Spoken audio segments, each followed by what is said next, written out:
Good morning. Shroom says good morning also. How is everyone today? We're painting minis. As I'm sure you can guess by the title or the notification if you saw notifications.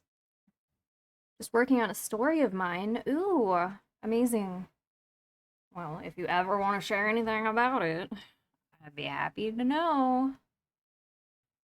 Um, Good morning, Wasabi, who is bouncing between streams right now because he's modding for um his channel. And then we have Shadow. Good morning, Shadow. Hello. Hello, Pepe. Still at work. Might hop on later. No worries. No worries. Good morning, Harmony. It's called Adventure Inc. It's an Adventure Time themed story. It's on my Wattpad. Ooh, amazing. I hope writing goes well. You're free to parallel work whenever. Um, for however long you want. And excuse me, I need to set something up. And also let me know if the music is too loud or too soft or whatever have you. Okay. Okie doke. I'm not going to start off right away with painting because there's a couple of minis that I need to remove supports for. Well, you're welcome to put your Wattpad stuff in the self-promotion channel if you would like. That I need this. If you want to share. Don't feel obligated to share. Audio sounds good. Amazing. All right. So this is one mini that I will be cleaning up today. I'm not going to be painting her today. I will paint her in the future. She's on a queue. Just need to make her look pretty.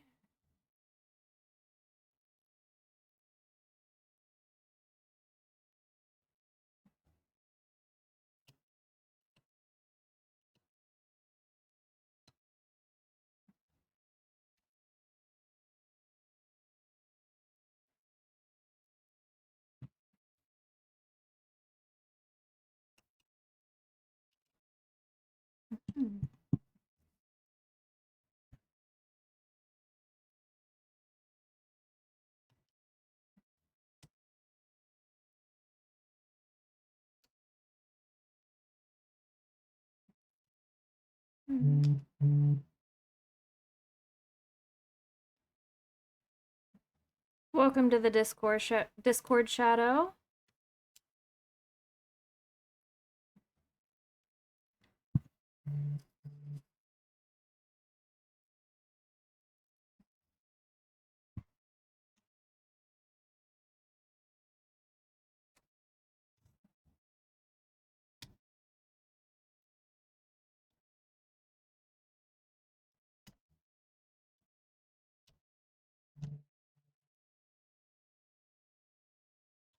No, I'm at work. I'm sorry, Max.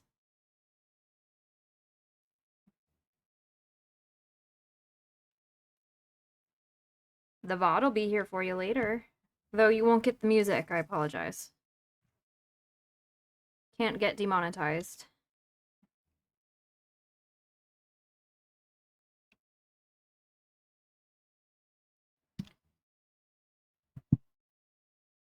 Hello, I'm co-working by building in Fallout 4. Amazing. If you want to share any of your builds in the Discord, you're welcome to do so.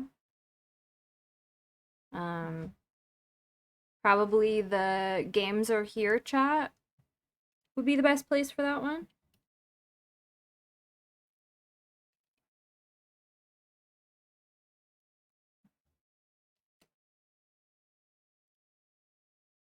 And I hope everyone is having a great start to their week. I hope everyone who had the winter storm come through in the US is safe and warm.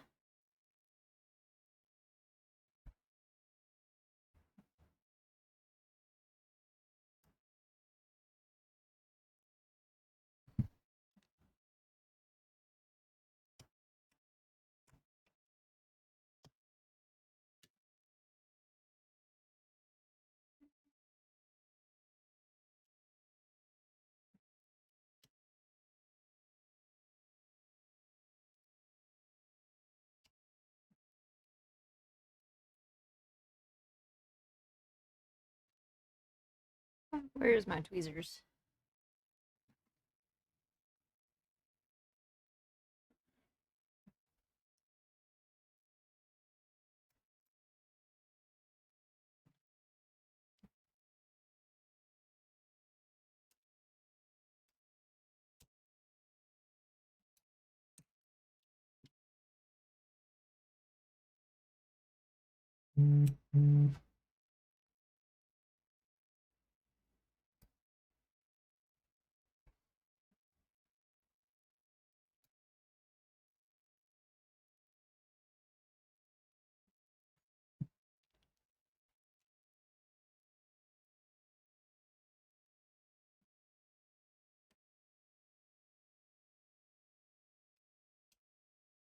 A hydrate, I will. Thank you so much.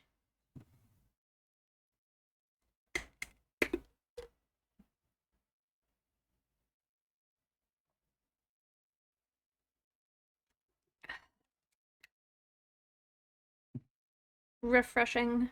Thank you, thank you.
One second. People are messaging me from my job because they're crazy, and even though campus is closed, they're at work.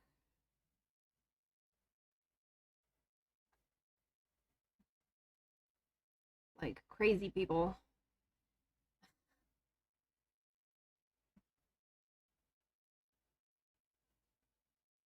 Um,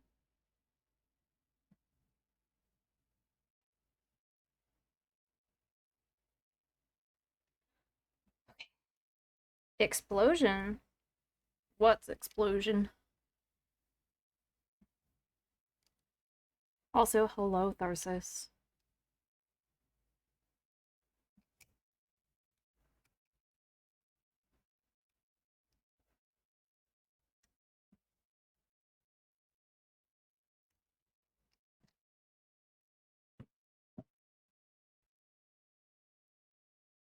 How are you, Maeve? I'm doing wonderful.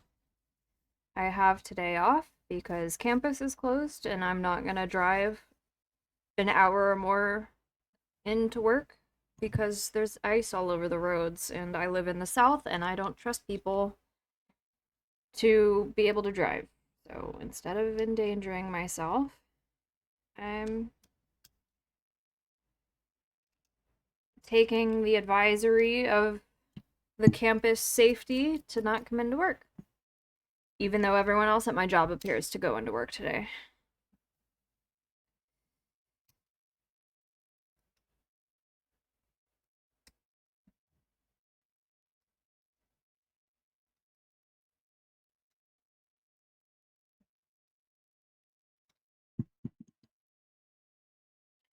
Taking a break from story making to wash the dishes my mom asked me to do.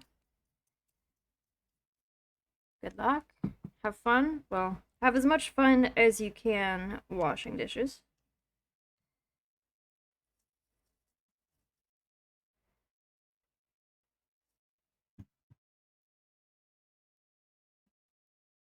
Ice storm has locked me down big time. I see.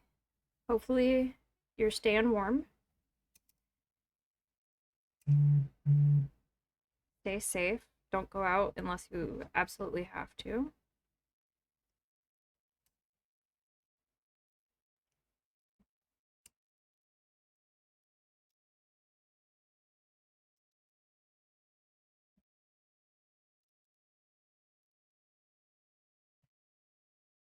Here in a few months, I'll be moved to Alabama from Kentucky. I'll actually miss the snow. Yeah, the further south you get, the less likely you are to get snow and more likely to get freezing rain, which is arguably worse, in my opinion. I would much rather get snow.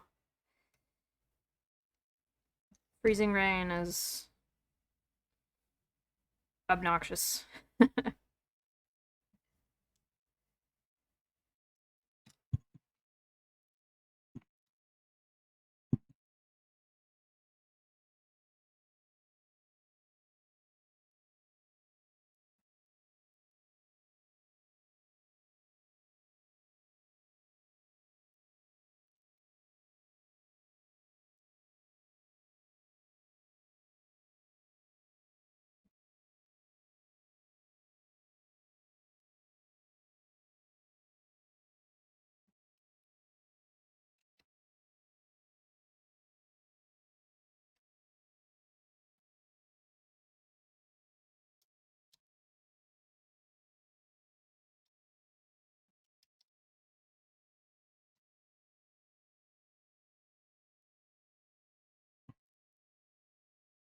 My favorite place I ever lived was upstate New York. Big fluffy snow. Yeah, at one point I lived in Missouri and I remember getting like 3 feet of really good snow.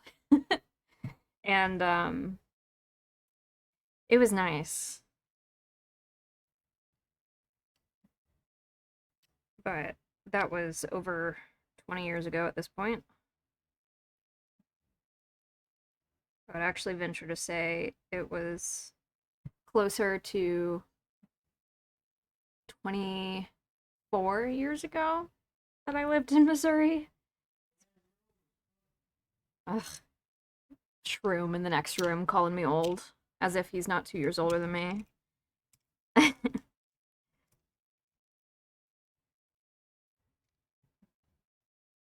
Missouri is on a whole nother level of snow. That's on my list of things I want to go see. I would love to go to Colorado at some point to see the snow. But I would just like to live in Colorado as a whole. Because they have seasons and mountains and granted, Georgia, where I live, we're at the foothills of the Appalachian, but the Appalachian Mountains don't have the same level of mountain as the Rockies do.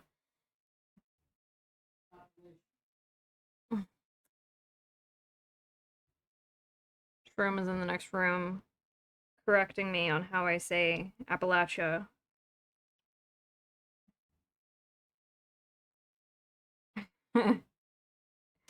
Apparently he doesn't like it. He wants me to say Appalachian.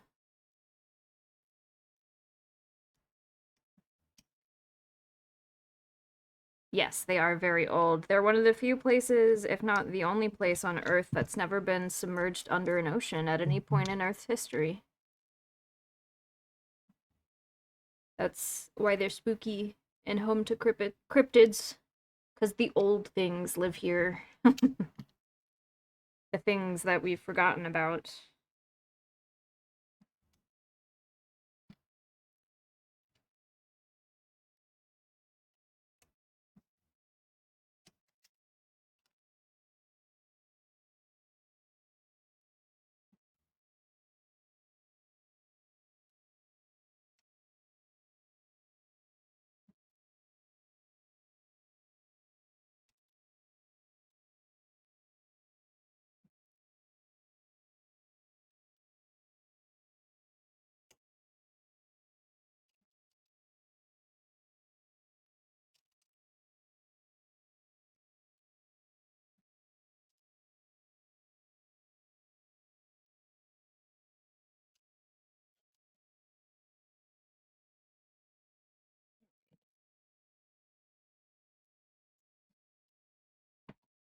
I'm going to step away for a brief moment so I can spray paint this mini. I only get to see snow on the mountain where I live.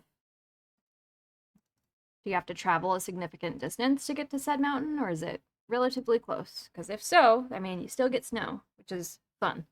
But yeah, I'll be back in like maybe a minute and a half while I spray paint this. I'll be right back. Enjoy the music.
Channel rule question. Does mentioning a political figure in the context of a joke consider mentioning politics? I mean, as long as the joke isn't meant to, like, incite anyone, sure, go ahead. But don't say it with the expectation that you're trying to get out a rise out of me or anyone else in chat.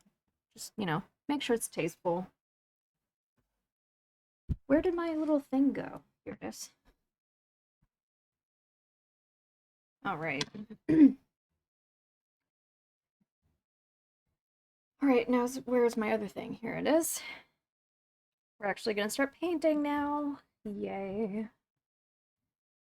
And I started working on the double to this mini last time, but I discovered there was a defect in the last model, so I had to reprint it.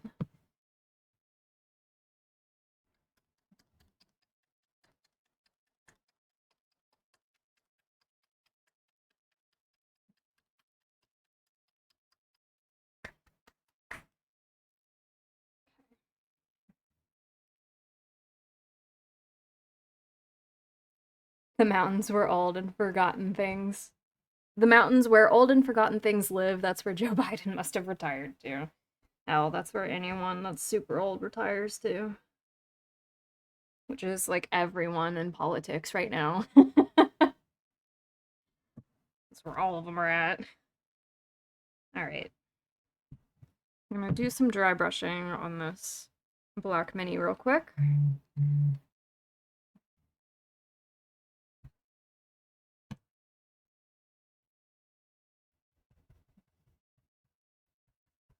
Load the brush up.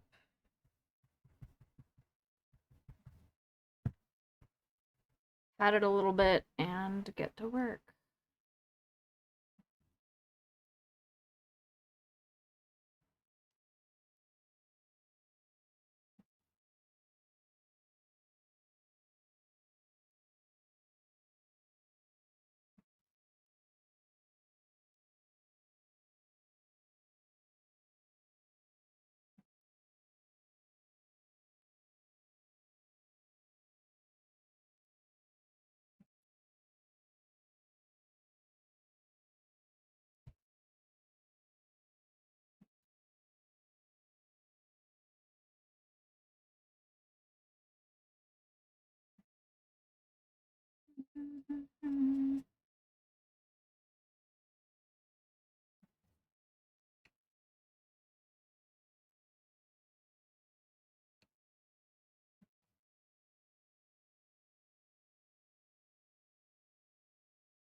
We got some light snow and it's been windy, but luckily it ain't too bad today. Going to walk my dog up to her vet appointment. Ooh. It's cool that you live close enough to walk and do something like that. That's nice. Um, please be safe while venturing outside into the cold weather. I need a new handle desperately. Something, or maybe I just need to start actually sticking the models to the handle instead of just to a thing that's clamped into it. That might solve my problem.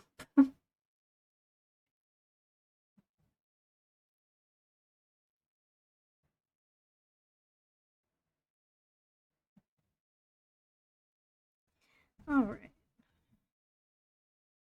What type of dog do you have? And hopefully her vet appointment is just like a routine appointment, yeah? All right. So this is what the mini looks like now that it's been dry brushed. So I get to see all the highlighting details. I'm gonna work on this one that we started last time. Thankfully, we're a fairly decent way into this one, so we should be finishing it up today.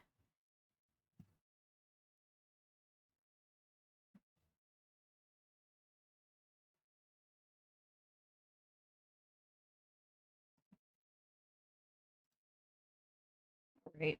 Now I just need to figure out how I want to start. um,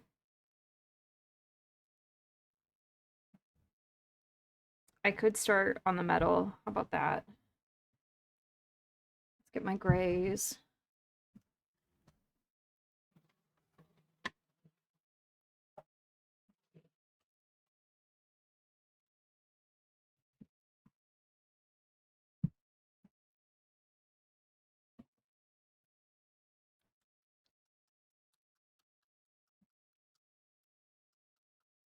Minus 9C, 15 Fahrenheit right now. Wind is at 25. Oh my god. It's fucking windy. And somehow the humidity is 80%. It's frostbite quick out there. Yeah, it's. Let's see. What's the current weather for me right now?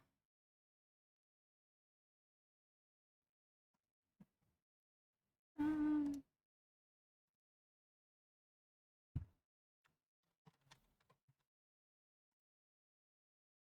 it is currently 31 degrees, 17-mile-an-hour winds for me. And humidity is at 56%. But it's sunny out.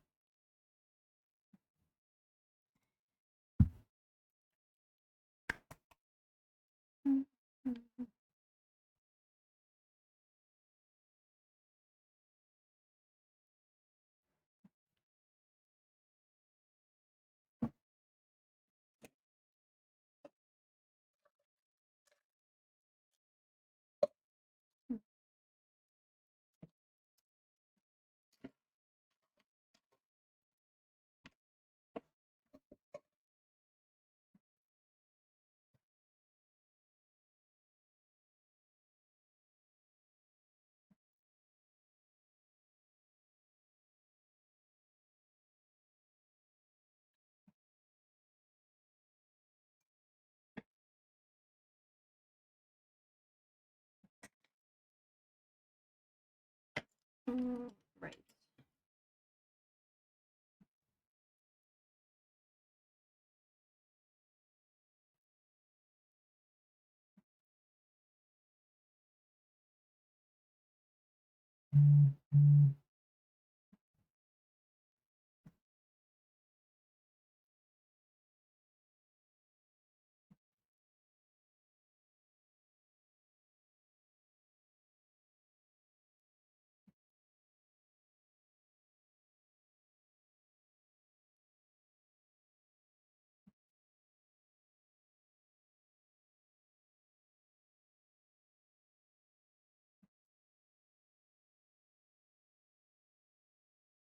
Hello, Art Block. Good morning.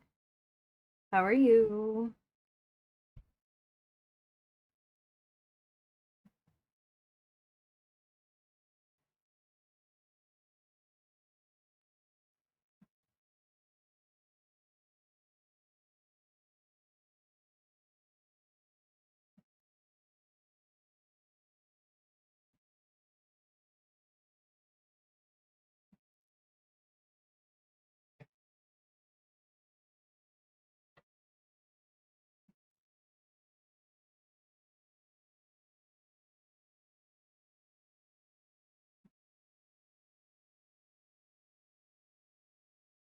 Just finished my breakfast burrito and wishing I had a monster. What type of breakfast burrito did you eat?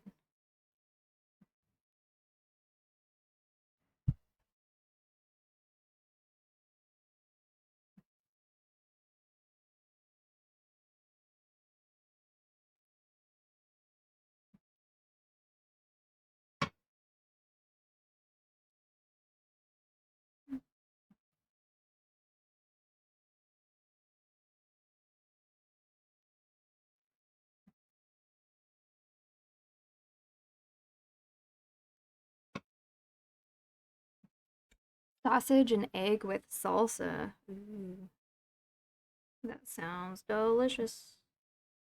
I had scrambled eggs with cheese and a potato. That was my breakfast.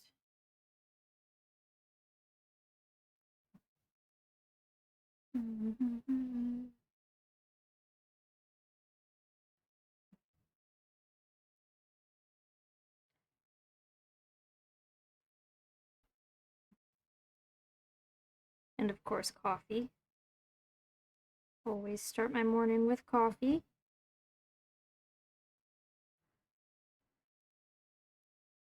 I wish the sausage had spice to it though.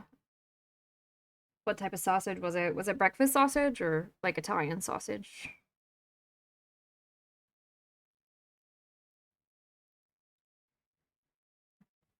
Just got done washing dishes. Welcome back.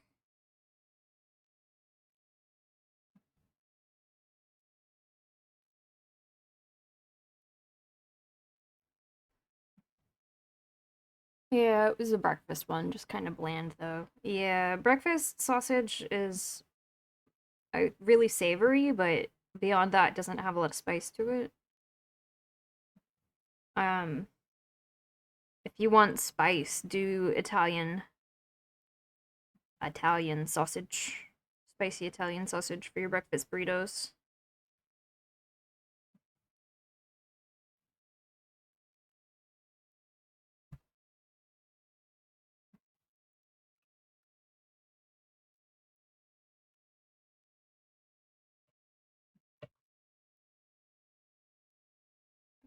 I need to pull out my reference image. Oh my goodness, excuse me.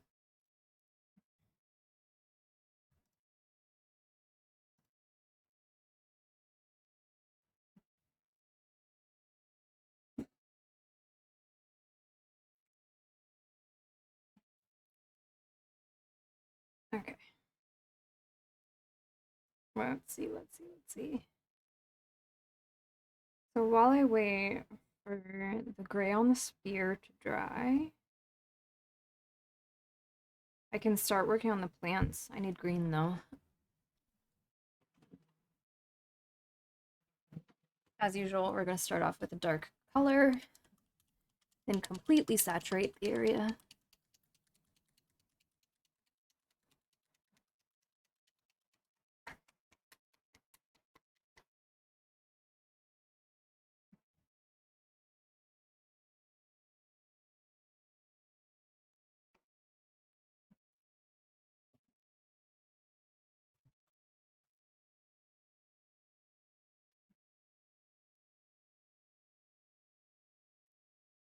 Forgot to add water.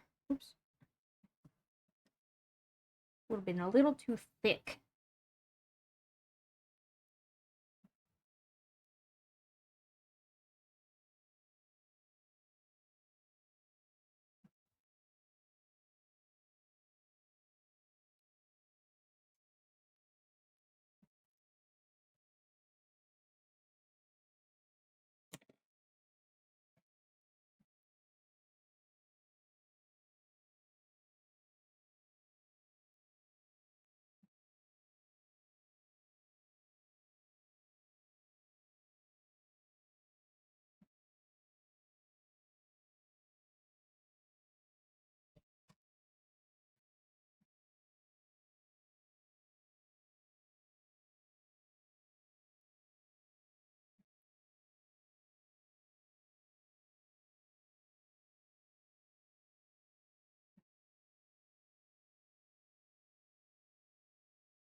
Thank you for the care package.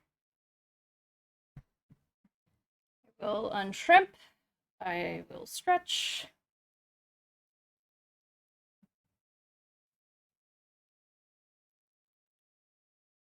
Oh, back cracks.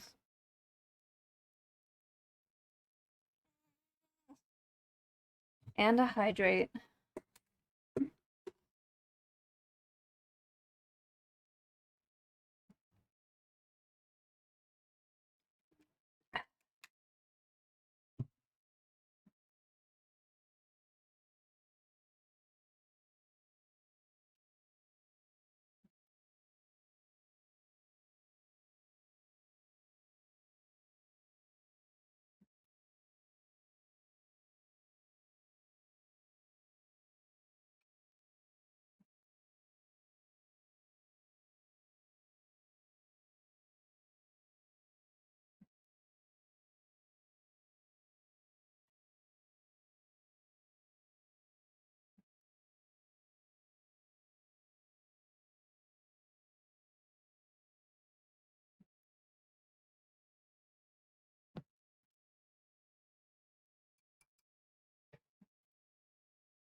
All right. Clean up that line a smidge.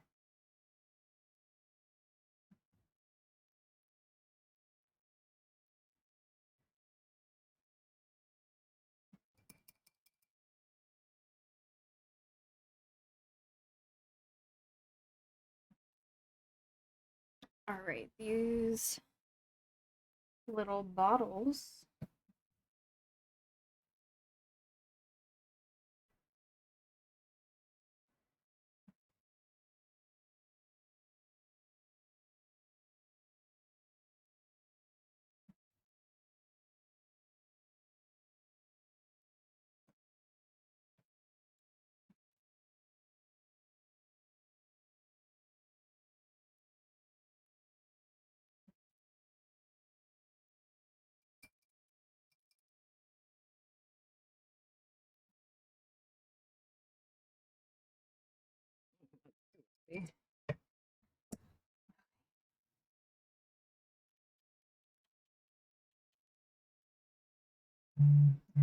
Mm, that's also too light, I feel.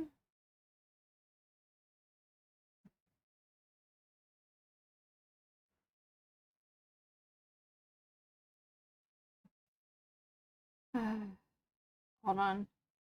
People at work bothering me once more.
All right.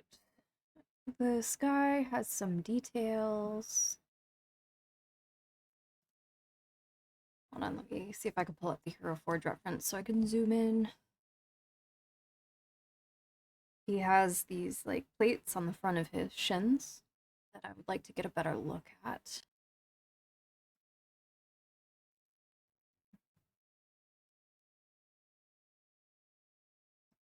All right, they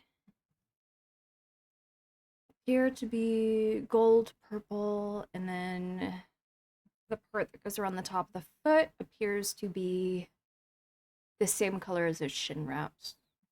Okay, doable. All right, it means I need some red.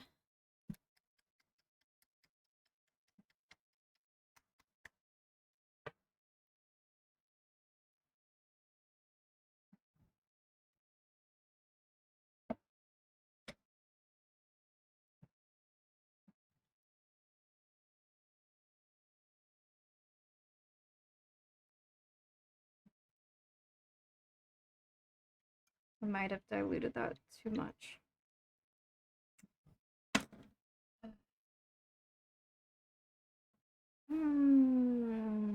It's all right.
A dice ASMR.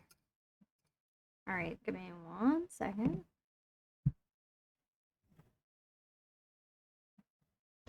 Also, hello, Magpie. I hope you're doing well and that your Jurassic parks have been doing excellently. A minor distraction. It's completely okay.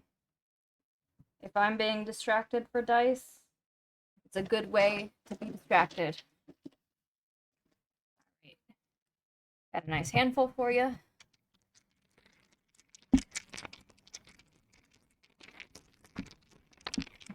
Ah, dropping dice. And now for your roll, let's see if you get any nat 20s for today.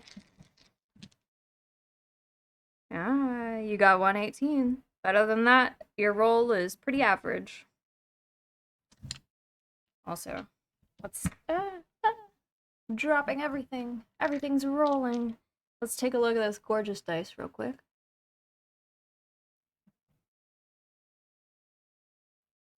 Isn't it pretty? Ah, gorgeous.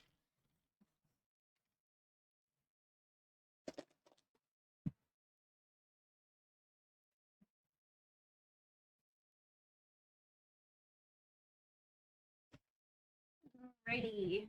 Dice ASMR achieved.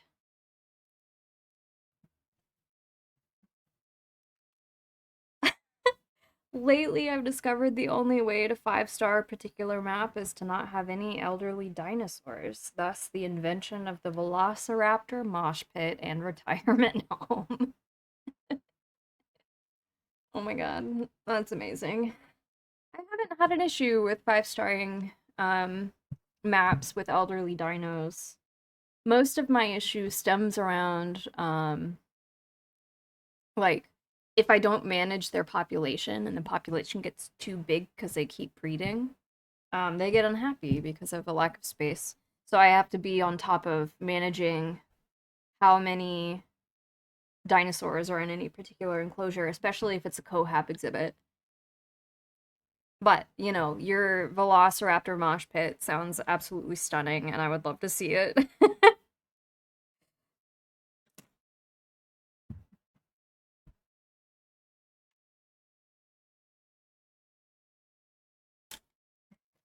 Okie doke.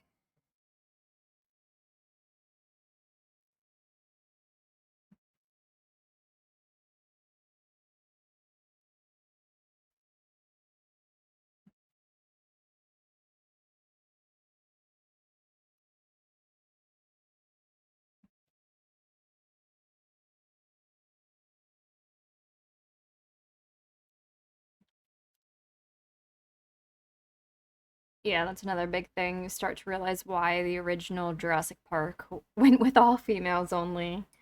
Yeah. What I started doing is I started preferentially um trying to get a breeding population of dinosaurs where only an alpha male and female breed.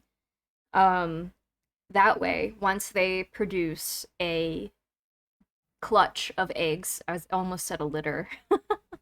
Once they produce a clutch of eggs, I put them on birth control, and then that way their kids hatch. Um, and oftentimes their kids don't become a breeding population until that mature alpha female and alpha male die, or they become non-breeding. And then once their kids become old enough to mature and that elderly population stops breeding or they die, then I introduce new, either a male or a female, depending on which one of the children become alpha. Um, First, I introduce a new, outside population so they don't inbreed. And then that's how I always managed it, if that makes sense. It feels difficult to explain, but it makes sense in my noggin.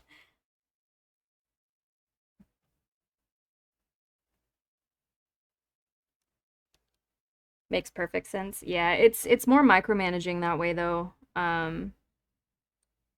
You have to really be on top of seeing your notifications of who is breeding and who isn't.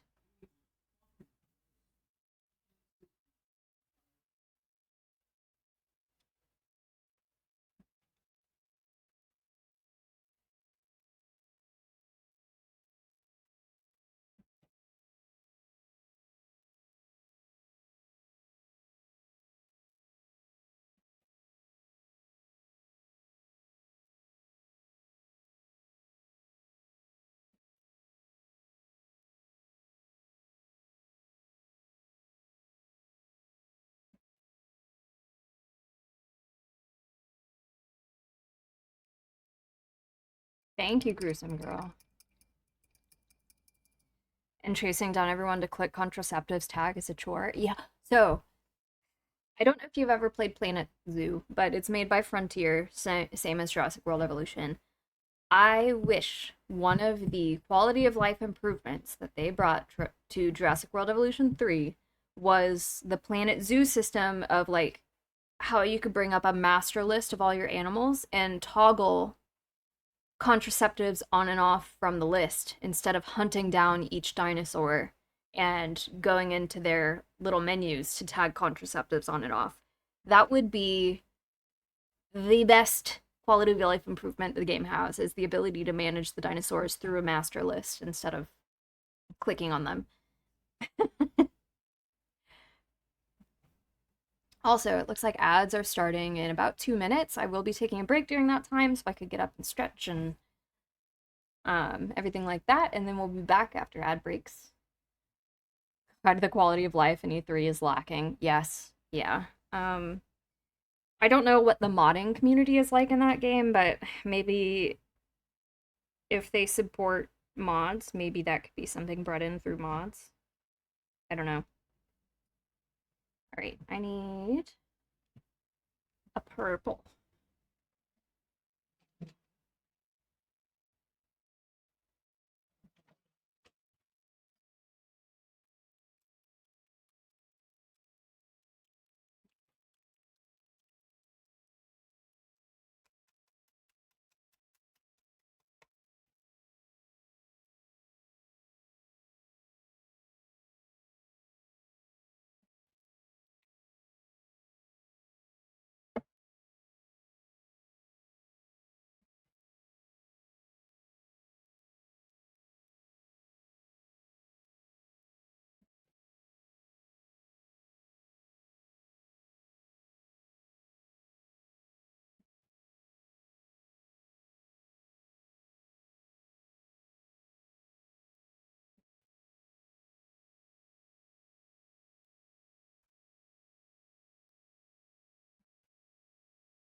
Is this the one with the messed up foot? No. This was the one that had a messed up foot, but it's reprinted now and the foot is fine.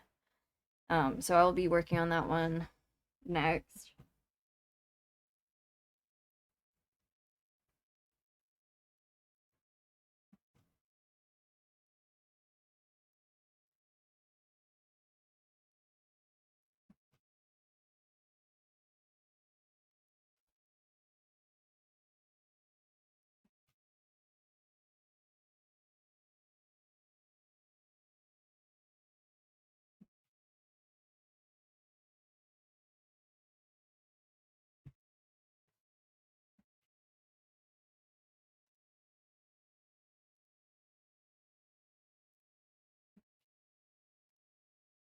Hello, Spotify. Let me favorite this Linkin Park song, please. Okay.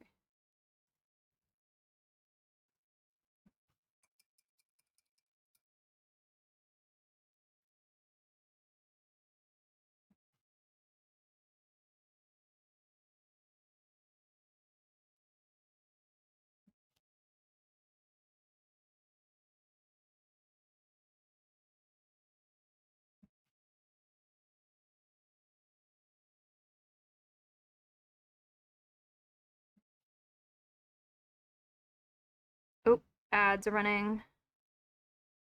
Let me take a quick break.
Okay, I'm back.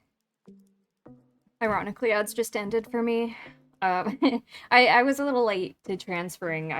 It was like halfway through ads when I was like, oh shit, I need to go take a quick break, but I'm back now. And also, thank you. I have such a fantastic community for giving me so much of this fan art. Oh, I'm blessed, truly. All right, we back. We back to painting.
Gotta go get ready for the vet. Have a good day. You also. I hope the vet appointment goes well.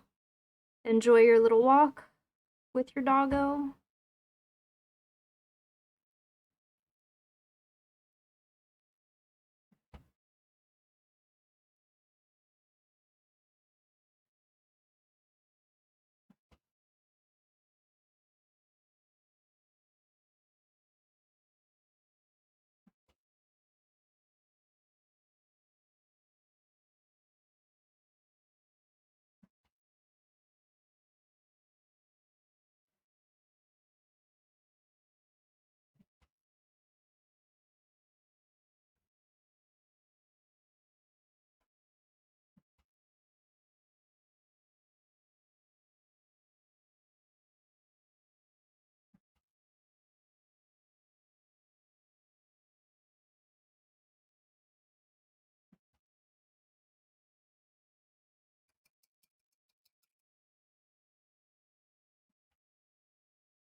Oops, went AFK. My gaming died. Oh no. What you playing?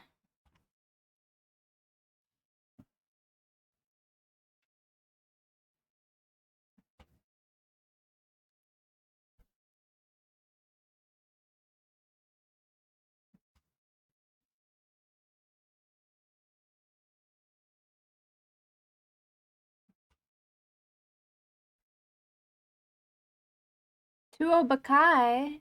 Looks good, looks good. And hello to everyone. Hello. Welcome in. Happy Monday to you.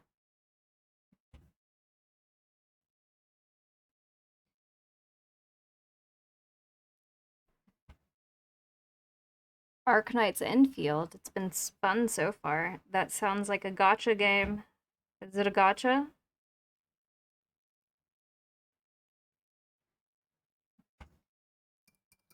Recently decided to sandbox parks themed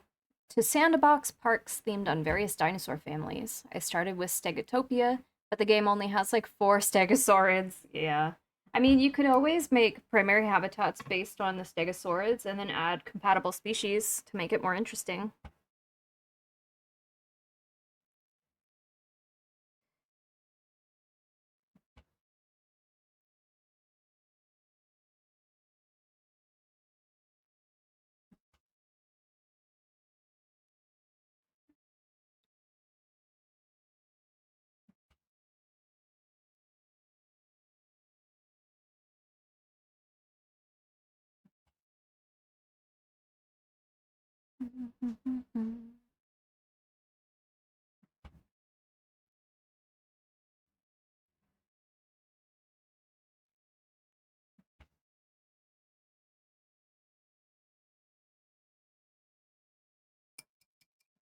It is indeed. I knew it. Yeah, that's what I did. Happily, the workshop has plenty of Stego themed buildings. I love the workshop. Such a good addition to the Jurassic World Evolution games. This right here is my favorite thing ever in the history of forever. I think about this every day. I think about this all night long. I stay awake, not sleeping, because I'm thinking about this. Thanks, Gruesome Girl. I'm glad I'm your favorite dwarf.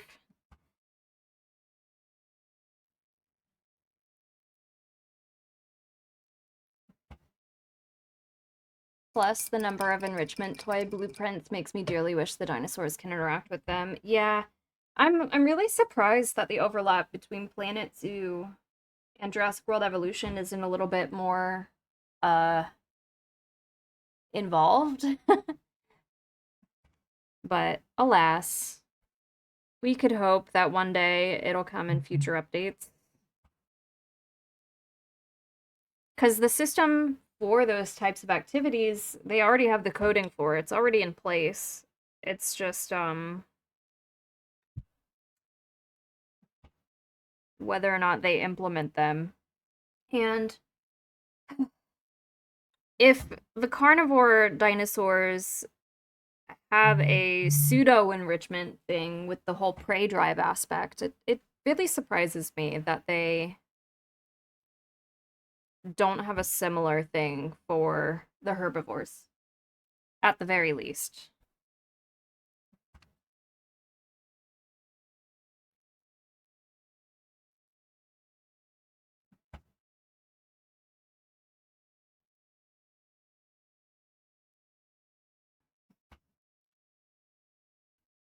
I sent you the character that I pulled so you can understand. Okay. Let me open up Discord. Give me a moment.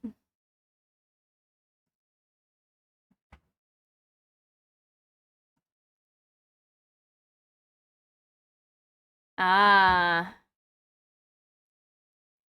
Lycan Wolf Boy. I see, I see. Makes sense. Checks out.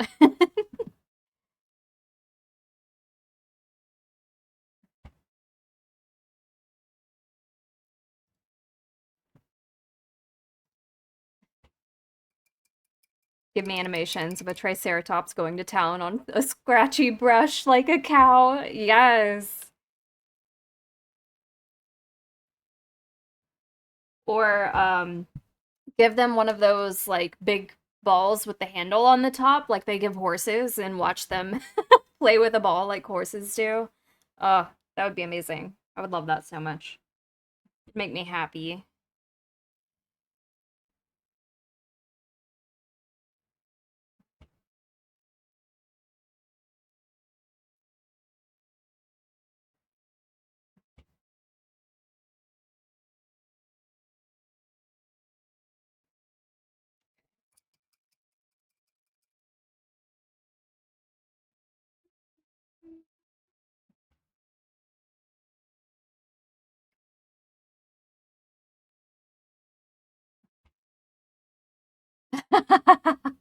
Yes, that would be amazing. I would love that.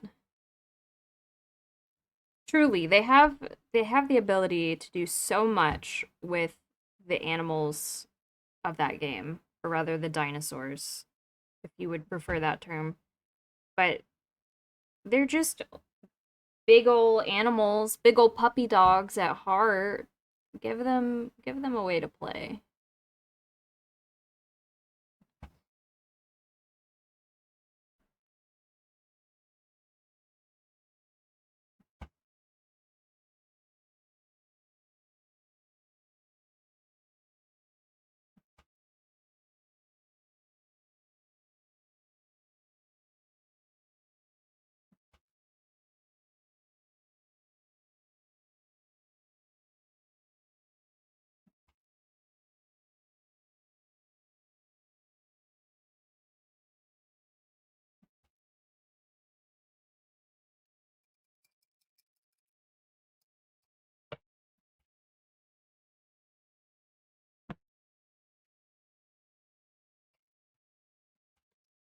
Finished a chapter, but I'm still going. I'm determined to make another chapter before working on another story. Good job.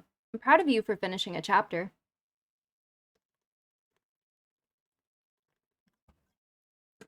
Getting work done. Amazing, amazing.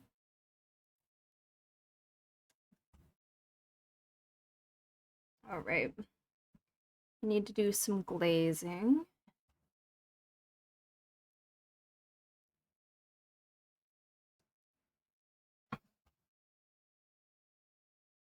A worthy accomplishment, indeed.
This right here is my favorite thing ever.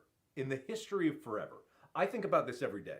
I think about this all night long. I stay awake not sleeping because I'm thinking about this. Amazing. Thank you so much, Shadow, for declaring me your favorite dwarf.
Thank you. Thank you.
Oh, I just hit my elbow on my desk.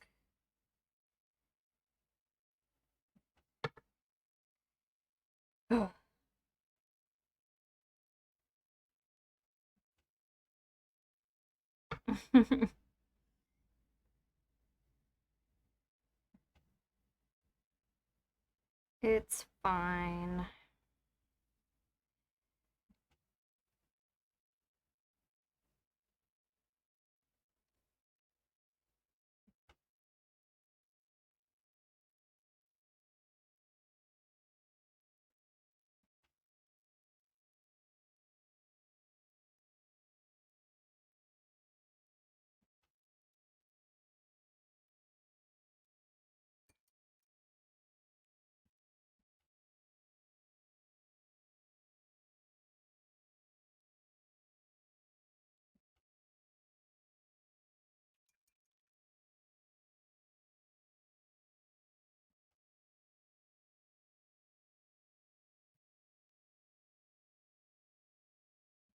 Um, that is a light tan. Okay.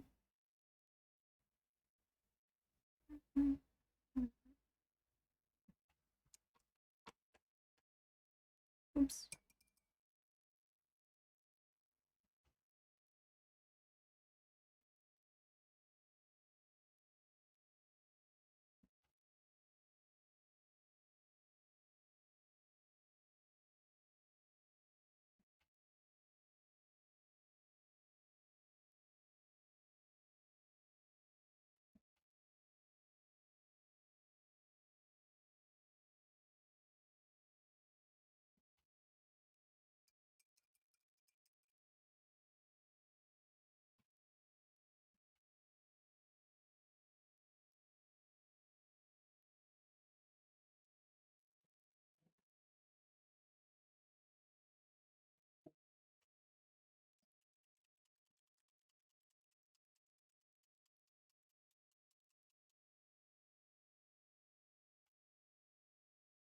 Oh no, my paint is dried shut. Hydrate, I will, thank you.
Some of my paints are an utter mess.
Welcome home, Pepe. Please make sure you eat food, drink water, get rest as necessary.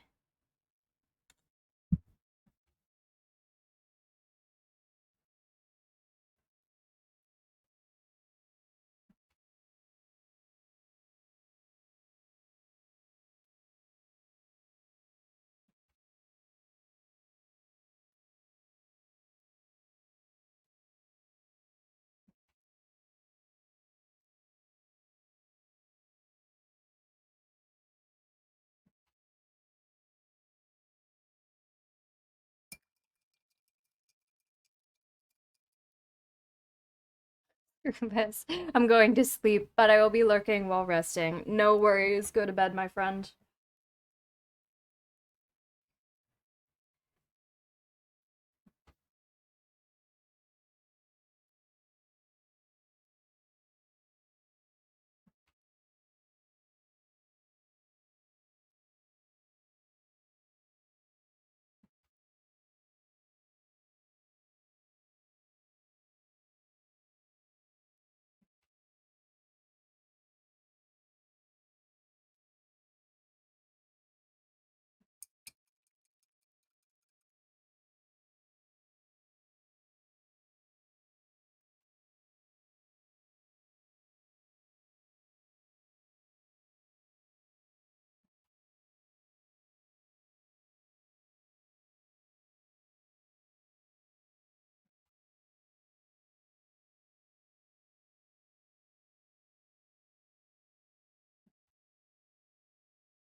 This right here is my favorite thing ever.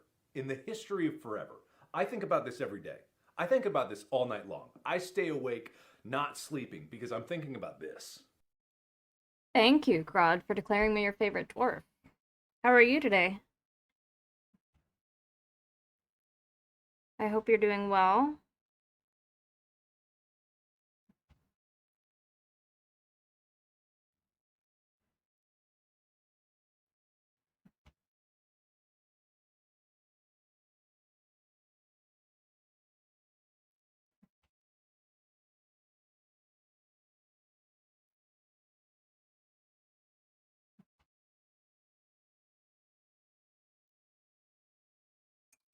Best dwarf. I'm doing well, just finished eating. How are you doing? Ooh, what'd you eat? And I'm doing good, just painting. Working on this commission.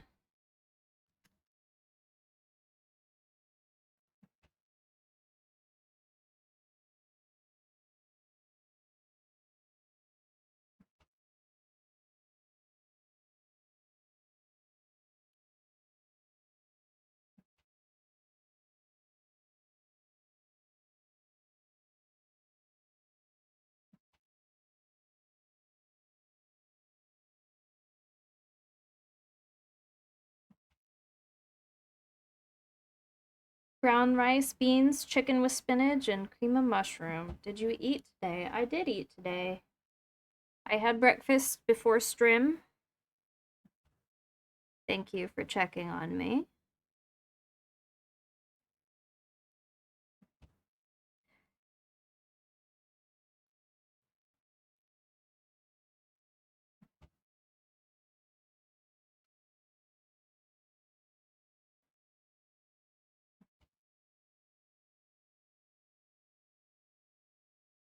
Good, what did you eat? Shroom made me some scrambled eggs with cheese and a potato.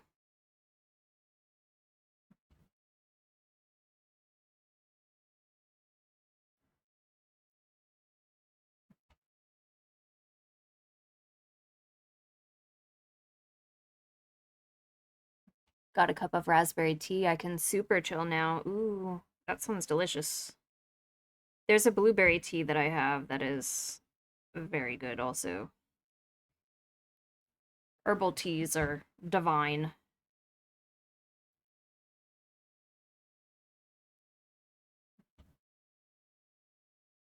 Mm.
It's actually a regular Earl Grey mixed with raspberry syrup made from Pepe Mama. Ooh, that sounds even better.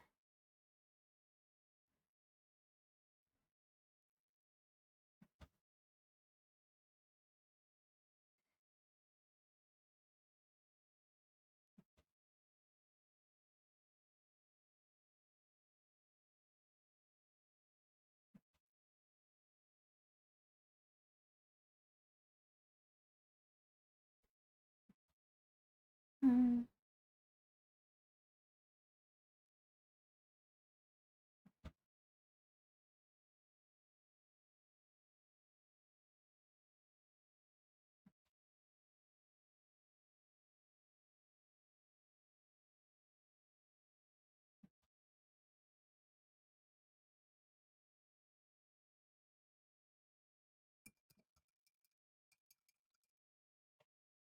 This is what we're looking at for the base so far. Coloring all the stones in on the bottom.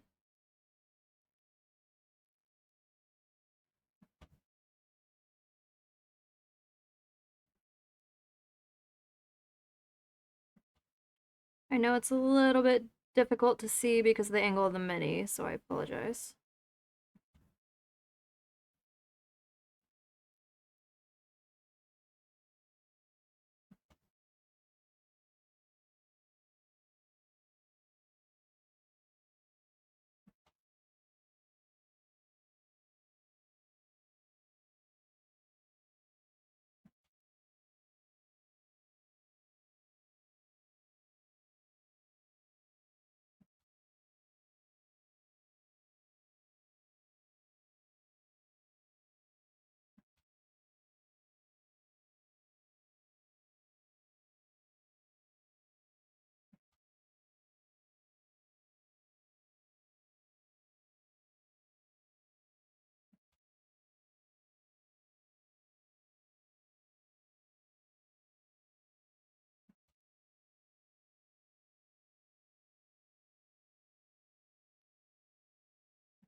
Stretch.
I'm here, just lurking. If you need me, holler. Of course, lurk for as long as you would like, and if I need you, I will holler.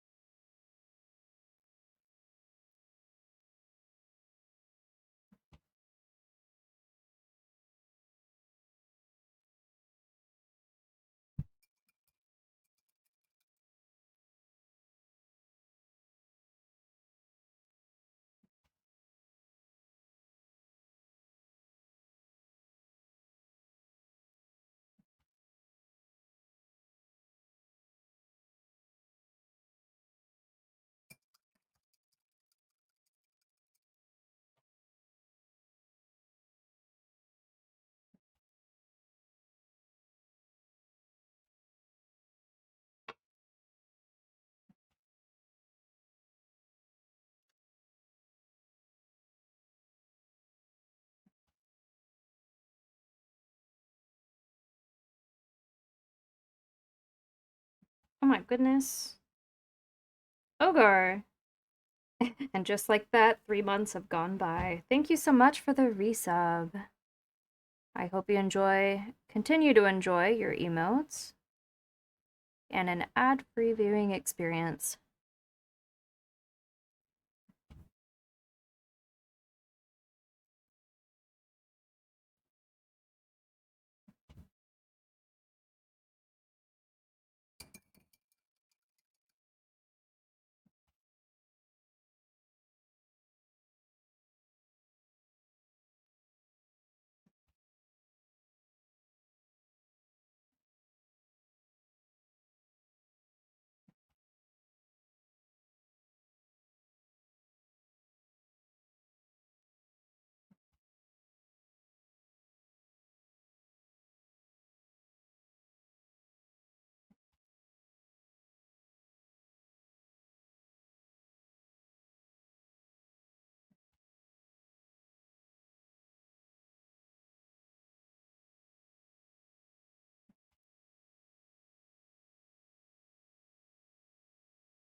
Clopcorn! Thank you for joining the Forge. We're just hanging out today, doing some mini painting, nothing serious.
I've lately fallen down a rabbit hole of flat earthers, creationists, moon landing deniers, and why they're all idiots.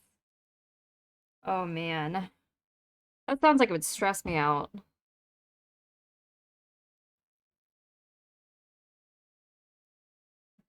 I already have to deal with family that's like that.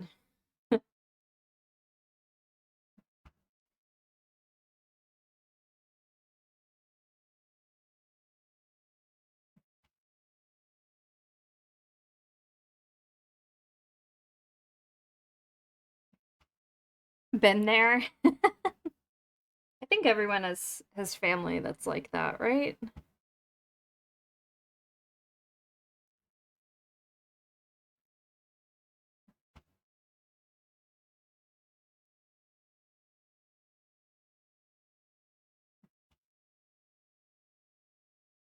I know a lot of people at my work have family that's like that, even though I work in like science.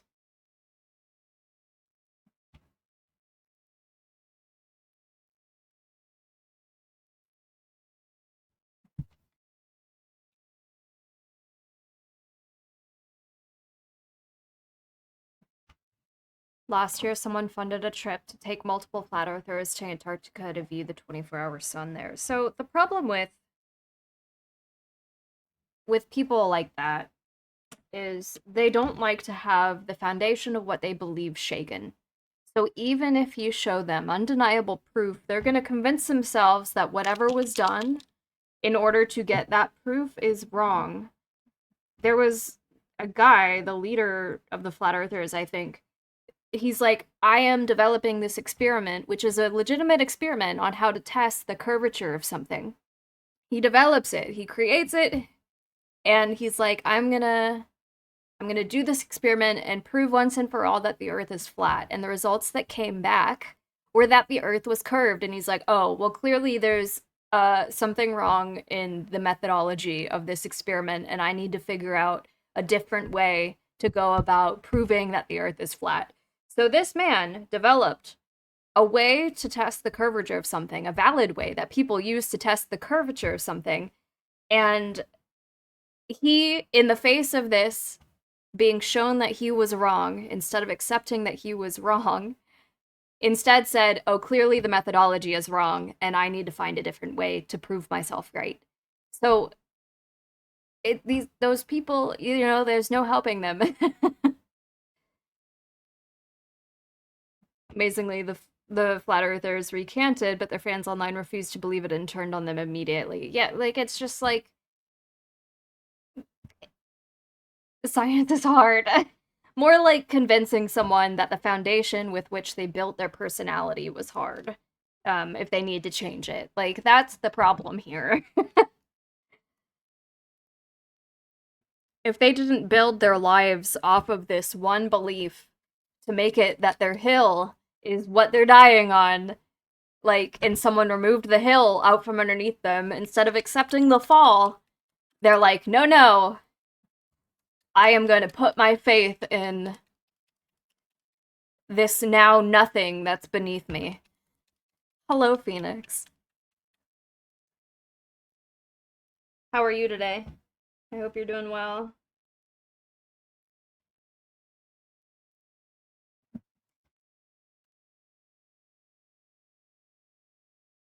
But I don't remember the Flat Earth organization recanting. I remember whoever conducted the experiment doubling down.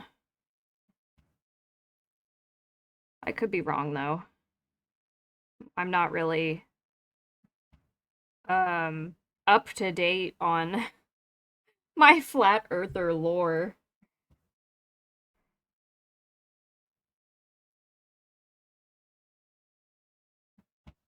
It's also not really a hill I'm willing to die on.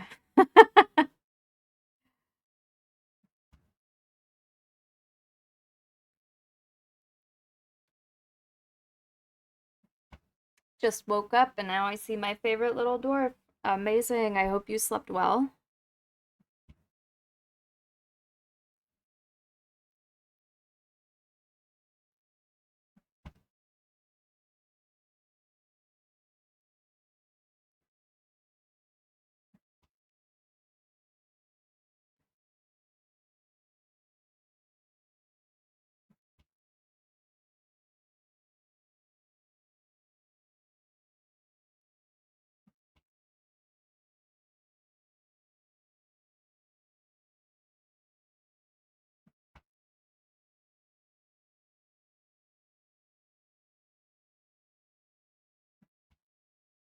It really boils down to I'm smart because I know something everyone else doesn't know. I mean, even in the science community, in the face of evidence, scientists are willing to change their opinion and stance on something. I think it's not necessarily I'm smart because I know something you don't mindset with flat earthers. It's their own hubris and stubbornness to admit that they believed in something that was false that keeps them on the path that they're on.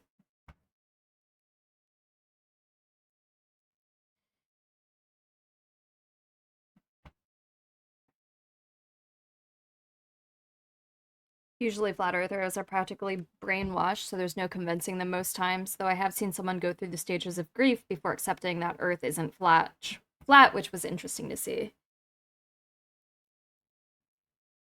And our society teaches you it's better to die than to admit you were wrong. Yeah. A lot of kids were taught to stand by their convictions, but standing by your convictions, which is like a moral code, is different than being able to be convinced in the face of evidence that some truth about the laws of the world are wrong. I don't know. It's it's very interesting.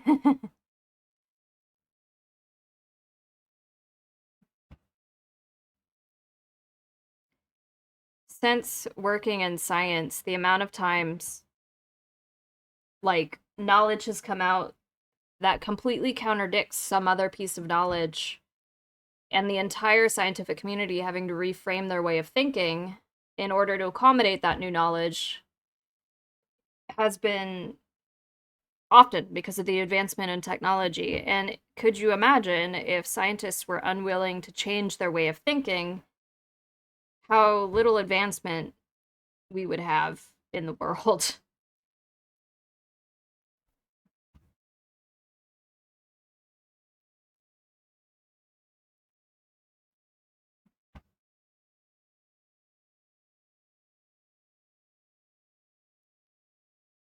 For instance, just going from high school into community college for me.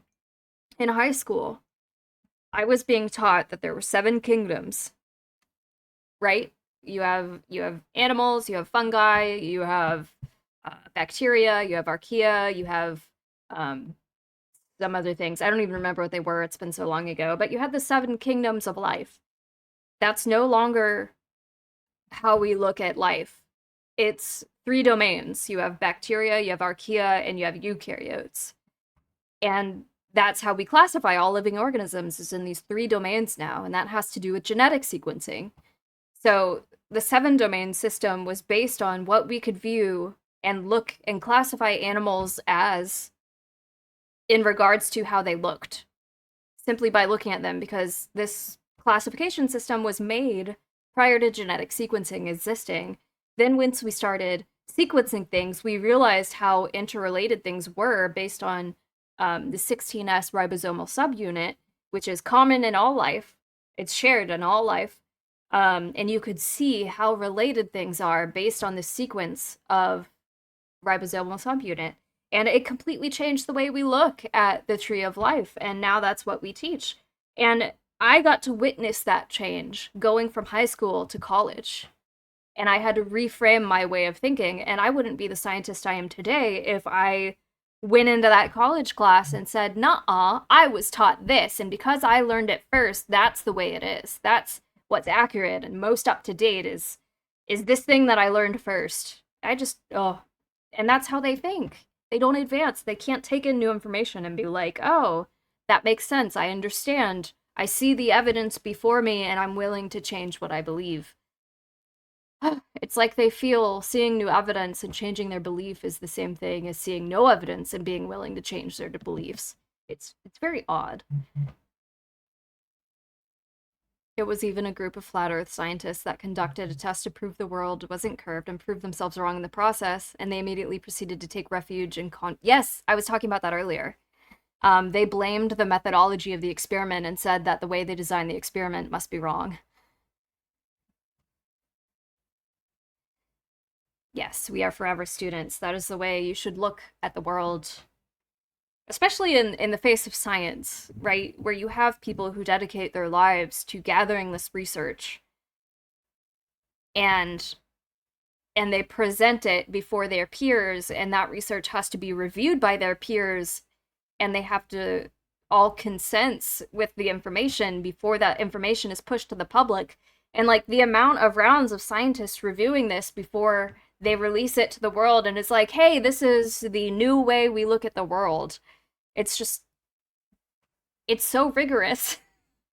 And people being unwilling to believe that rigorous research progress astounds me.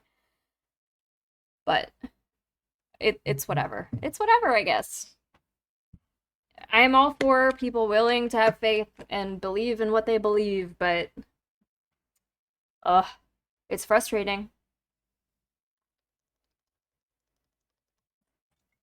It's why peer review is so crucial. I remember one time I was arguing with my mom about climate change, and she's like, climate change doesn't exist. And I pulled up a bunch of peer-reviewed papers and I was like, read these. These are the like they're essentially giant reviews where scientists have compiled all the most recent evidence to corroborate global warming, and they put it into a comprehensive document instead of you having to go read a bunch of different documents, right? It's called a review paper instead of a primary research article. These review papers are still written by scientists. It's just instead of being detailing one single experiment, it takes the results of a bunch of different experiments and pools the data together to form a hypothesis. That's what a review is.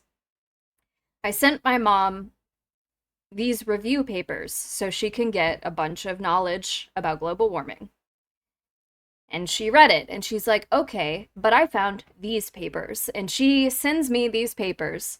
And yeah, sure, they were research papers, primary research articles, but the people who wrote them worked for literally they had a disclaimer in their paper that said, I work for the Shell Oil Corporation, or I work for this corporation, and this is what my research says about how burning fossil fuels isn't bad for the environment. And I'm like, Mom, you they declared their bias in the paper. They declared their bias in the paper. And you're saying because you found this scientist, which is 1% of all the total population of scientists who is a climate change denier, this one paper, that climate change doesn't exist when 99% of the scientific population does believe in it, and here's all the papers of why. Like, it just, oh, it made me mad. It made me mad. I got so mad. Oh, I got mad at my mom. And Emotional damage. and it's she's one of those people where if she believes something, if she encounters evidence that proves her wrong, she's unwilling to change her mind and she doubles down. I know. She has confirmation bias problems. And it just, oh man. It oh it was frustrating. And she's also the type of person where the reason I went sending her articles about global warming is because she made a post and she was like, it's fine. But she made a post that I saw where she publicly, for the whole world to see, was like, if global warming is such a big deal, why can't they bury into the rocks of the earth and see what the temperature was 5 million years ago? And I was like, global warming isn't literally a warming of the rocks. It You have a fundamental misunderstanding of what global warming is. It's actually has a lot to do with the atmosphere and the ocean and not the rocks themselves. Oh boy. And she was like, don't tell me what global warming is. I took a geology class in college. And I was like, your college was in the 80s. It's 40 years later. Your college was in the the 80s and it's 40 years later and that information is no longer up to date. uh, and it just, it's frustrating. It's frustrating. That's all.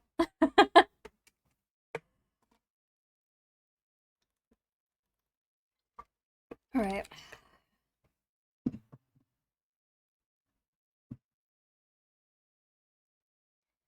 I have folks that cite there still being polarized caps as proof against it. Also, winters are getting colder, so clearly we're wrong. Yeah, they don't understand what global warming is. Global warming is categorized as an increase overall in the Earth's temperature and more severe weather. That means more severe hurricanes, more severe rain, more severe winter storms, more severe the currents of the ocean. Like the currents in the ocean are changing, and it's going to cause problems with algae and fish migration and all that other stuff, all because things are melting, the oceans are getting more acidic, there's greenhouse gases getting trapped in the atmosphere. Like there's so much going on. There's so many levels to it. And people like my mom, they just say, oh, well, this winter was colder than the last, so global warming is a myth. And it's like, oh, oh, I just want to shake her. But I have to just accept that my mother is who she is, and that's all there is to it. There's nothing I can do to change who she is. It's fine.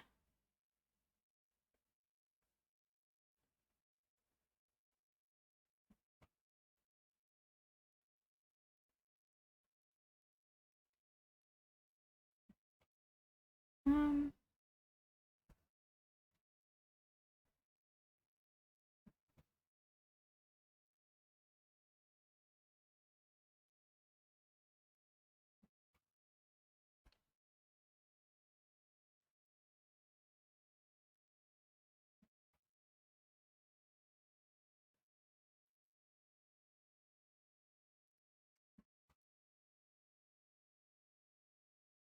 I have relatives who don't believe in evolution, and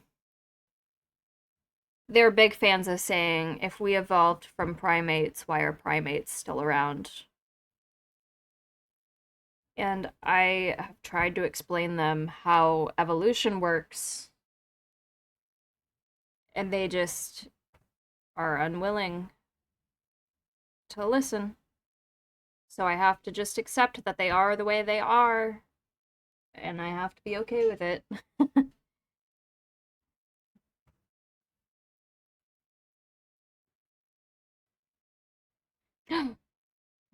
Oh my goodness. Gobby Raid. Hello.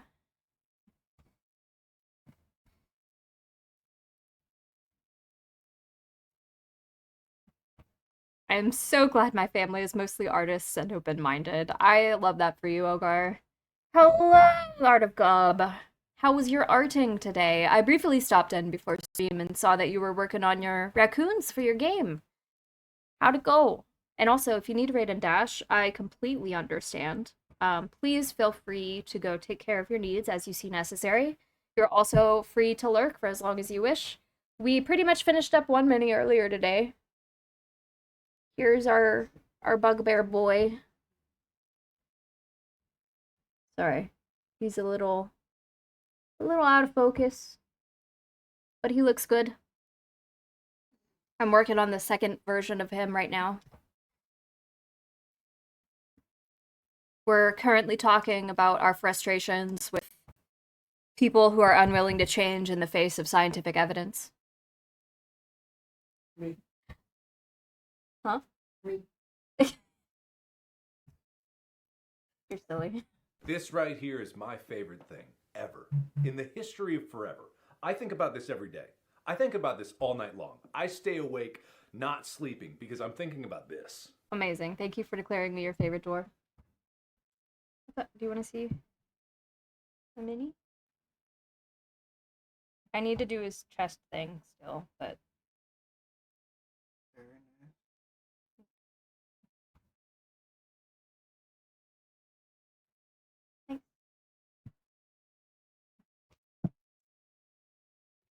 say let natural selection deal with them. uh, yeah, there's only so much you can do, and if you bring evidence to the table and they're unwilling to change, you've done your due diligence, and that's all there is to it.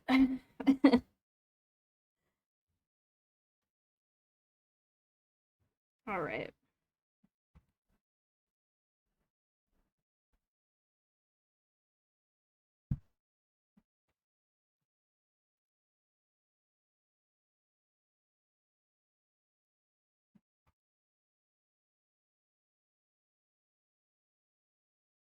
But yeah, it can be frustrating. Um, I work in Atlanta near the CDC, or what used to be the CDC before the CDC got dismantled brick by brick. Um, and there was a guy. He's called the CDC sign guy. He would stand outside of the CDC pretty much every day without fail and just protest vaccines, despite the fact that, like, there's a bunch of evidence showing how beneficial vaccines have been for humanity over the years. But, alas, such is life. It's always difficult explaining it to anti-evolution folks. I had to explain it like, oh, well, your 43rd removed cousin was a renowned physicist, why aren't you too? And then explained it pretty much is the same concept, even further apart. Yeah. One of the biggest things is trying to explain it's not a use versus disuse thing, it's a numbers game. Because I've noticed a lot of the people who are very anti evolution think it's a use versus disuse concept. So, like, oh, giraffes have long necks because they're constantly stretching their necks out. And that lengthens their neck, and then their children have long necks. That's not how evolution works. Evolution is a numbers game. It's this giraffe has 5 children throughout its life, and one of those children has a longer neck than the rest, so that child survives and lives long enough to have children of its own, and those children have longer necks, and so on and so forth. But they don't, I don't know, they're unwilling to conceptualize that. And it like selective breeding dogs. Exactly. That's exactly what evolution is, except breeding dogs is merely a human directed form of evolution instead of natural selection. Interesting you picked giraffes. Why do you say that? Made shady? It's the easiest example I can usually think of is because um, people know giraffes have long necks and they like to think that it's because they stretch their necks out and so on and so forth. They have an evolutional glitch that proves it. I don't know if I would word it that way.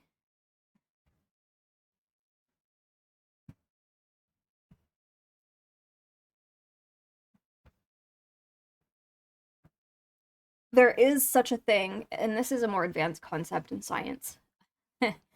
um, and not really worth bringing up to people who are anti-evolutionists. There is this concept called epigenetic expression. As my voice cracks, I'm sorry. Epigenetic expression is the turning on and off of genes through uh, chemical reactions like methylation and demethylation, which for most people they have no idea what that is. But you have these methyl groups that float around and they can bind to certain areas of your DNA to turn that gene on or off. And they've done this experiment with twins, following them throughout decades. There's many sets of twins out there that they've studied, and they looked at one set of twins. I forget their name.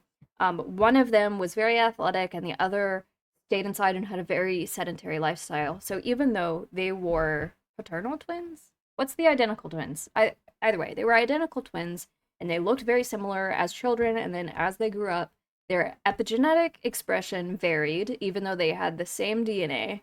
Well, same. As similar to a clone as you can get. Their epigenetic expression was different, which led to completely different body compositions. Something to note about epigenetic expression is while some epigenetic expression can be heritable, it is most not it is it can be turned on or off, so it is not exactly an inheritance relatable equation. So there is nuance to the use versus disuse theory. However, in general, the way things evolve is through their children being successful because they have a genetic advantage, i.e., a giraffe having a longer neck.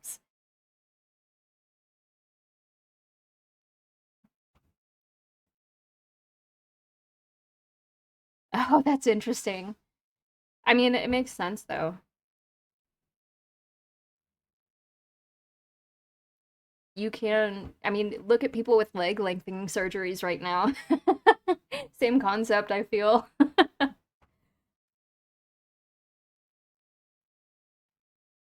Oh yeah, Sonic the Hedgehog protein and fruit flies. Yeah. So there's a lot of nuance to genetics, but in general, it's a numbers game. It's statistics. It's have as many children as you can and hope that one of them has a selective advantage to live long enough to mature and have more children of their own, and that passes on good genes versus bad genes. And that was the whole thing about the Darwin's finches and everything that we see today. And it just science is so interesting, and it's a shame that some people are unwilling to listen to science. uh, it breaks my heart as a scientist. Um, Such a shame. Okay. What color blocking do I want to do next?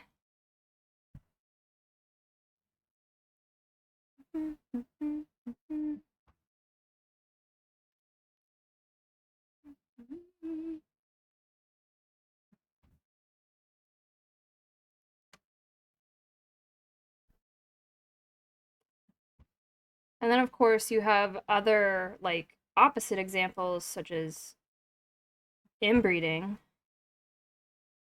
I missed Gobby's stream, but I got caught in the raid. I'll be sticking around. Though, love the figgies. Oh, thank you so much. Feel free to lurk for however long you would like, and thank you for joining the Forge. Um, you're welcome to hang out for as long as you wish. And I forgot what I was saying because I got distracted.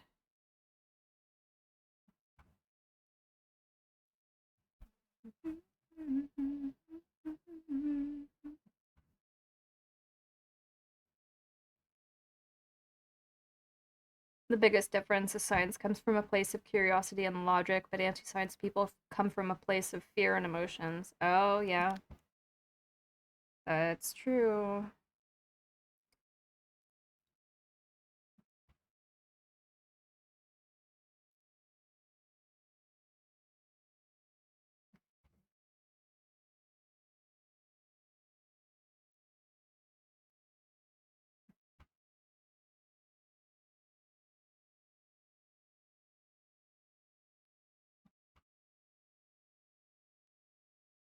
Papa,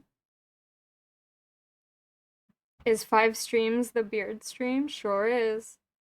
Thank you for bearding me. I appreciate it.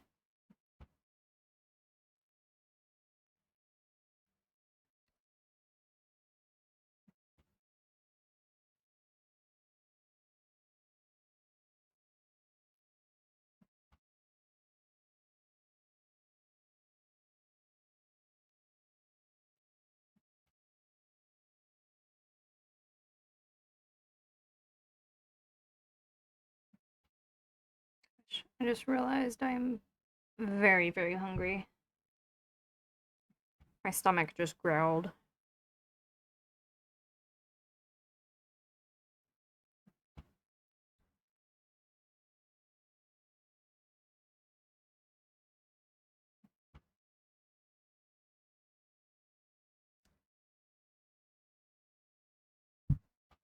The figure looks tasty. Wouldn't provide a lot of nutrients, though, I don't think.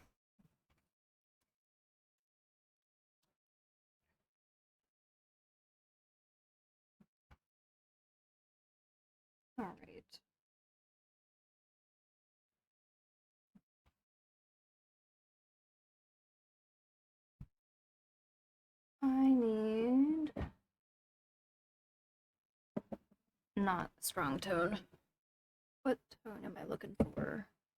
I will need dark red.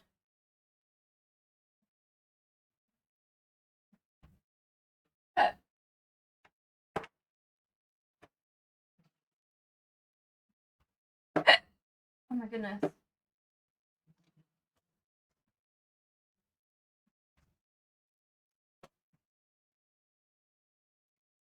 I mean, why do people find it hard to believe that the human race all came from a single family twice within 4,500 years ago? Yeah. Well, why do people believe that the entirety of the human race came from Adam and Eve?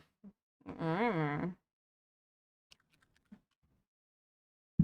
Granted, there is certain levels of inbreeding within human history that were necessary to get where we are today, but in general, inbreeding is bad. Not saying I've given up the fight, but I've accepted that humanity will never unite under one ideal. Always at least two, yeah. Unfortunately, there's always the societal concept of otherism or othering, societal othering, where people like to put themselves in boxes, and that comes from a evolutionary strength of forming community and being wary of anything that was outside of your community. I understand that there was a place in time and history where that was very important. However, I feel like we've advanced enough as the like a human race that we don't need to social other as hard as we do still. It's a lot.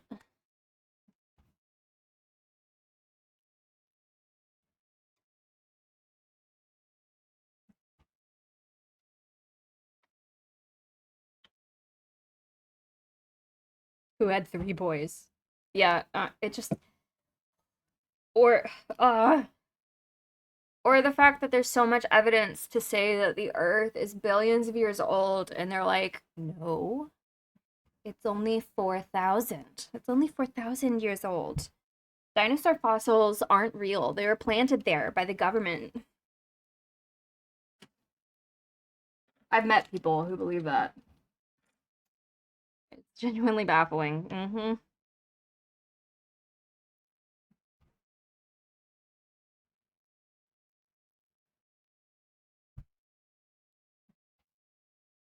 My boss at work believes in that stuff. Oh no, I would have such a hard time taking my boss seriously. Well, if my PhD level boss had believed in that level of insanity, I would definitely not be in a good place at work. I kind of need my boss to believe in evolution to do what I do.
I need out of the South. I'm not proper educated at all, but I watched a lot of SciShow vids and it got me super interested in human anthropology. Okay to have faith in a thing and still be grounded in science. It's just not likely to happen very often that way. It's usually either or. I work with a guy. He's a grad student. He is devoutly Catholic, but he is an excellent scientist. He is a perfect example of being able to hold space for a faith and still be grounded in science and the way the world works. Um, and the very first lab I worked in, the PI was also devoutly Christian, but she was a scientist and um, she had no issues reconciling the two. It just there's there's plenty of people in science who can have their religion and still hold space for being able to change their opinion about the way the world works and everything like that, and recognize that religion is like more of a guideline on how to live your life than actual facts about the world. Um, but too many people take books written by a couple dozen men across the course of early Christian history as facts about the world, and it could be frustrating. It can be frustrating. I think human spirituality is cool. I've just warped it to fit the world. It's just warped to fit the world we live in. Yeah. It just there's a place for religion, but it it was used to explain the unexplainable before we had ways of testing the unexplainable. And now we have ways of testing the unexplainable, and the way we view religion consequently as a whole has changed, but some people still are very set in believing that what the books say are accurate. I don't even want to say most people, it's just there's a portion that's so loud about it, about their lack of belief in science, that it kind of makes you see it as every person who's religious, when that's not accurate.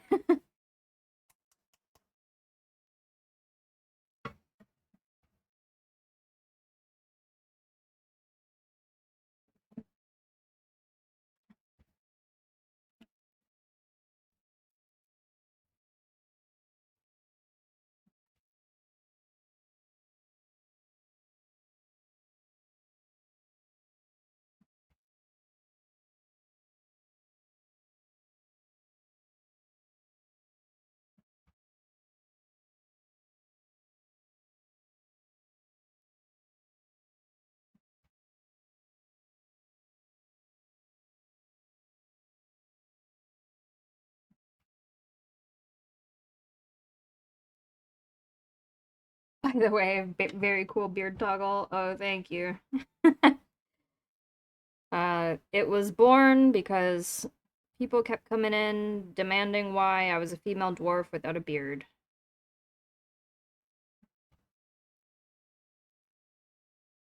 So now I have a beard toggle. The beard just does it for some of us. Mm-hmm. I'm not one to judge. If you like your female dwarfs with a beard, I provide. If you don't, I provide that as well.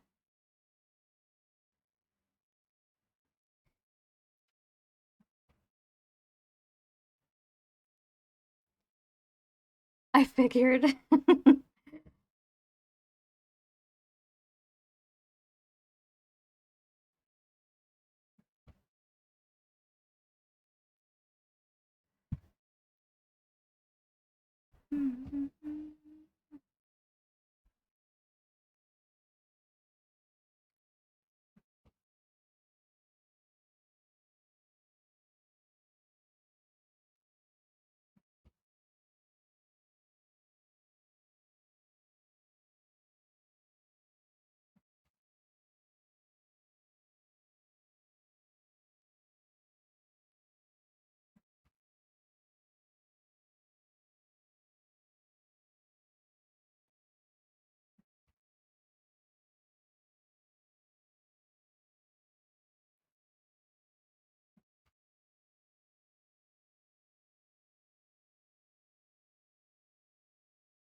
Added some more details to the base.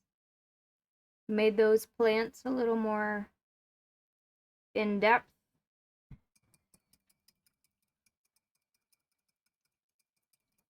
Oh, did you see they hybridized some fish that have as much to do with each other as the platypus does with humans? They were the control group eggs and they just worked. Ooh. Can they breed? Is the next question. Because the definition of a hybrid usually means that they can be created, but they can't breed with each other. And if they can breed with with each other, then it means it's a new species. Stupid ad things. Oh, thank you for subscribing. Ads were so close to being done. You were almost free.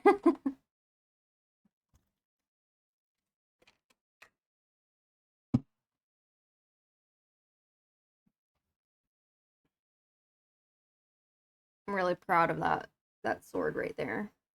Gosh, this this whitewashes so much of the mini. I can tell on the screen how you can't see as much detail as I can see with my eyeballs.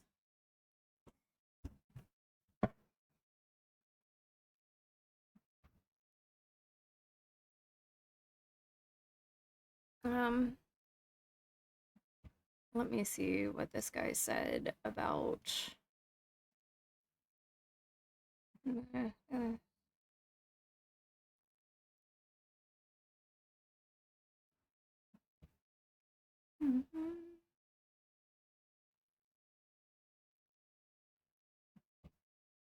That's the one thing I didn't see on the article. The survival rate was 70%, which is pretty good. Ah, so then technically they are no longer hybrids if they can. Oh, survival rate is different. Okay. No. I read that wrong. They're still likely hybrids. Can they breed with each other? That determines if they are a new species or not.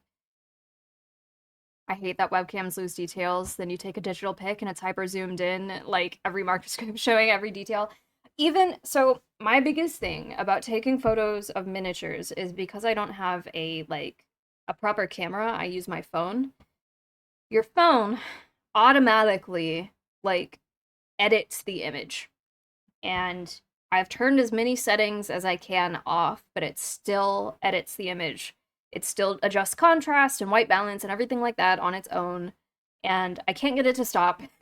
So even the pictures that I take of minis are not accurate to what you see in real life. And they look so good in real life, and yet pictures are still not as good as they actually look. It is frustrating. It is so frustrating. All right, I need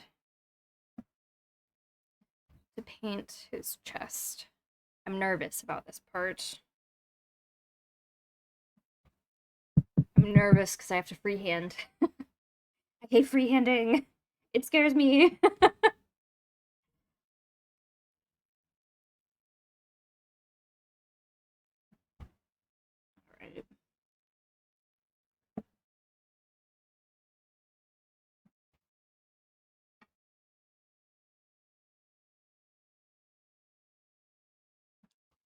Alright. Okay. Okay. Ooh.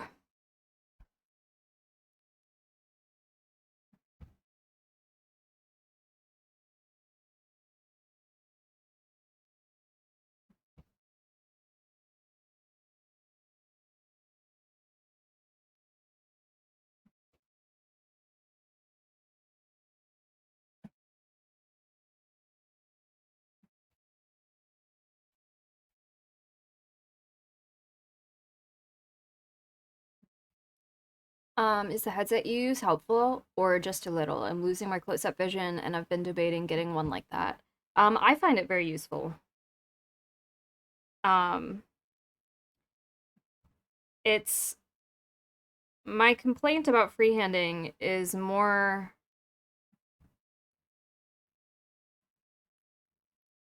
my ability to control the brush and not being able to see, if that makes sense.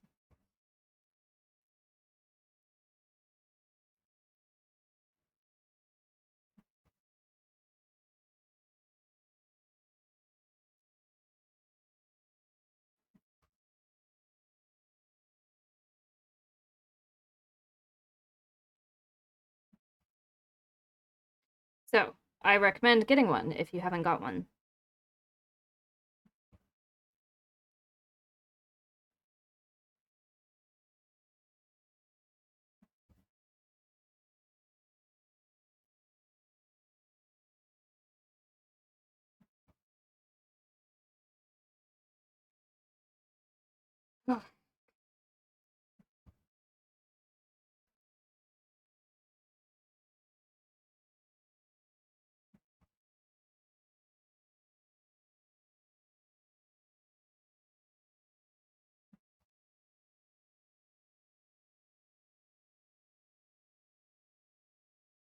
Okay, here we go. It's not done yet, but it's awesome. I'll add that to my yes pile. They also make, so I really like the headset because it allows me to like move my head. Um, because I like wiggle a lot. I'm either doing stuff with my arms or I'm moving my head a weird way. Um, but they also make, if you don't want something on your head, they make a magnifying glass that you can, it like is on a pole, kind of like this webcam is on a pole. And it's a lot bigger of a magnification space. And oftentimes, because they're a lot bigger, they can have a bigger um, lens, so they can magnify even more than the headset does. But I don't like that because I like to adjust the way I'm sitting and everything like that, and I don't want to constantly be fiddling with a arm. Um, so I like the headset. Okay, step one down. I need a little bit of orange. I don't like the orange paint that I have, so I'm actually going to mix my own. Oh no.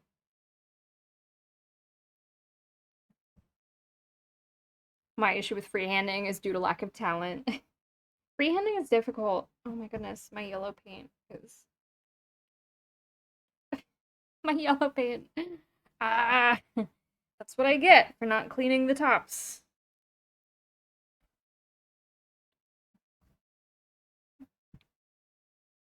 So goopy. Let's see if I could clean some of this goop out.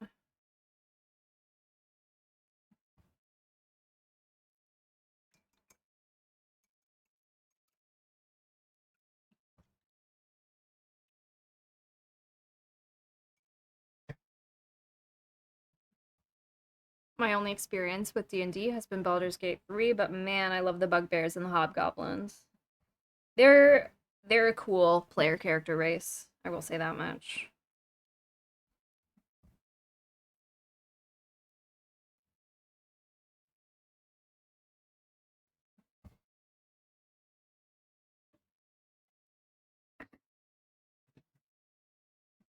I am very so I follow a lot of Warhammer creators on Instagram. Because there's not a lot of like D&D mini painting hobbyists on Instagram. It's quite literally a lot of Warhammer. And some of them do dabble into more fantasy miniatures, but for the most part it's Warhammer 40K. God, the freehand detail that I've seen some of these people achieve is insane. I could never. I could never. I don't know how they do it.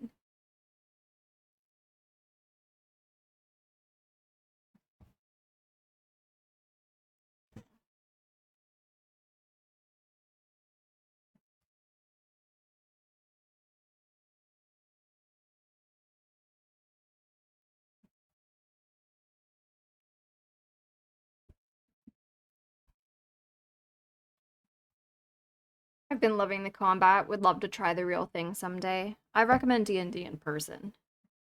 Um, you can have fun online campaigns. However, my experience is that in-person D&D is significantly better.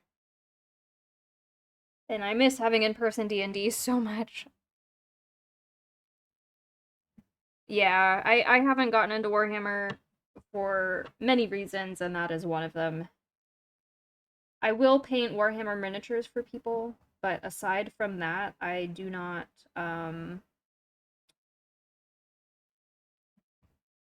I don't really investigate beyond that. and some of it is interesting that people explain to me. But mostly the community turns me away from it. Like the in-person communities turn me away from it. So game stores and I like fantasy. What can I say? I'm a fantasy girly.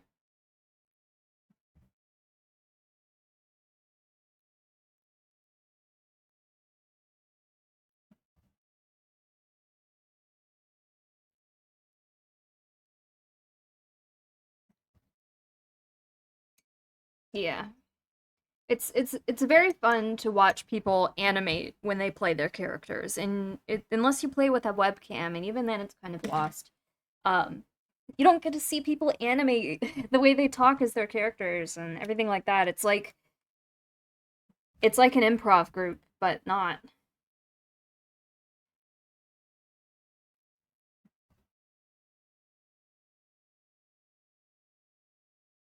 Yes, that is true.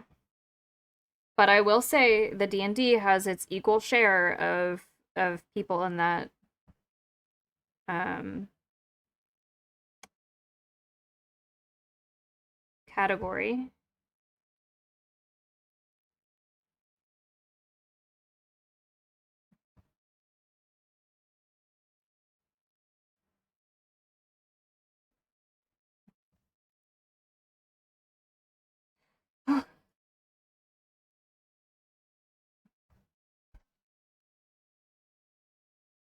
Find a dedicated D&D group and bring up Pathfinder. I have always wanted to play Pathfinder, but we were so already invested in D&D that our groups never really made the switch.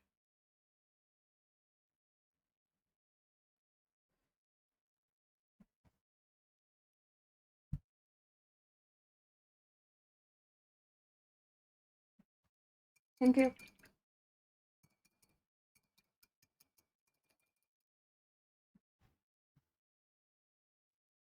All right.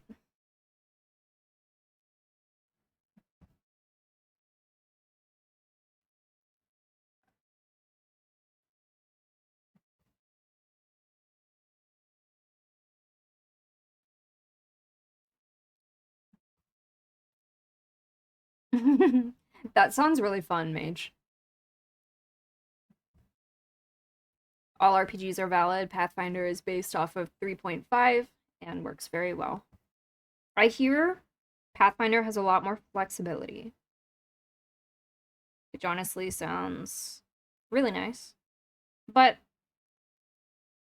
even though D&D 5e is considered more rigid, it honestly isn't that bad. And if you have a cool DM who's into incorporating a mix of homebrew and traditional D&D 5e rule set, then I think it works very well as an RPG, and it's a lot less intimidating to get into for newer players.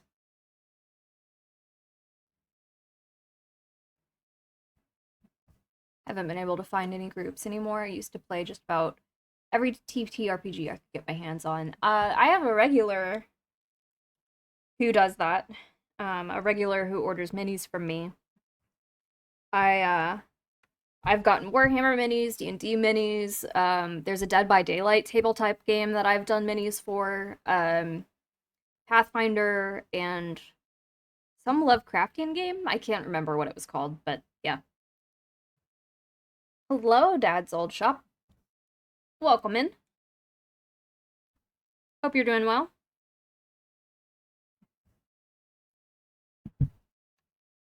All right.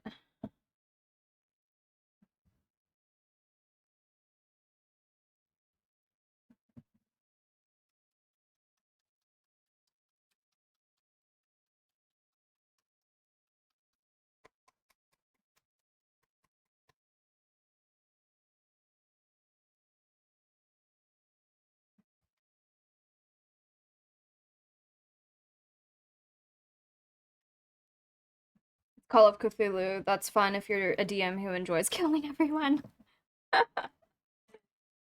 Oh man.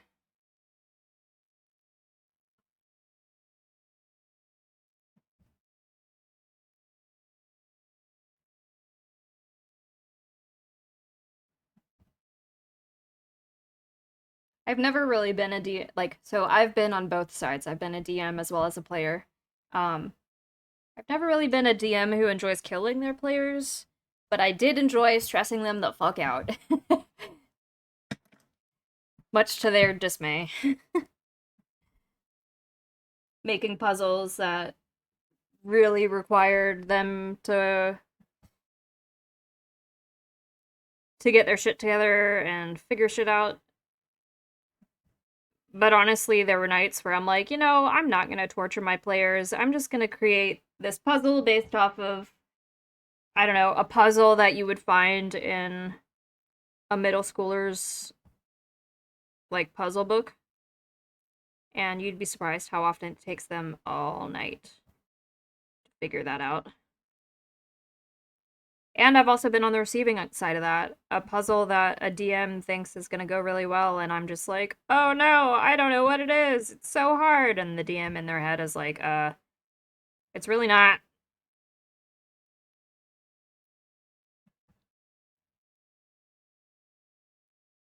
They can have Zelda puzzles as a treat.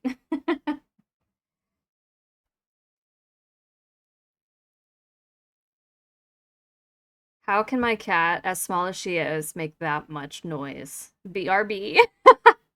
Oh man, I hope she's okay.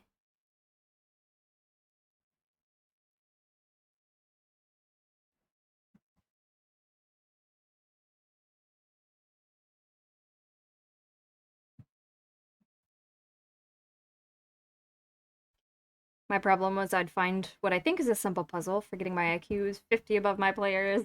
Well, I think also it's your players anticipate the puzzle being hard, so they overcomplicate it, you know? Instead of looking at the puzzle at face value, they sit there and they go, it can't be that simple, and they talk their way into the puzzle being harder.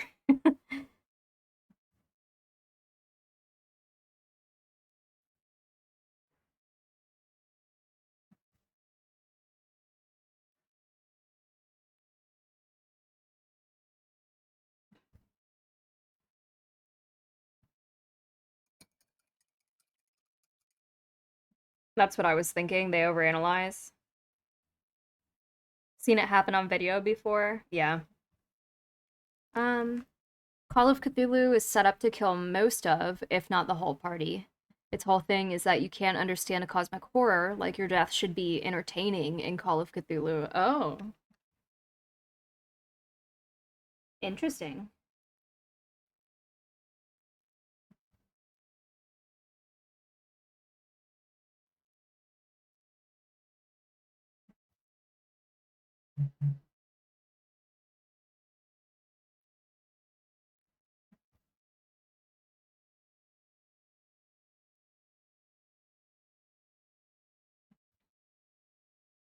Eclipse, hello. Welcome in, my dear.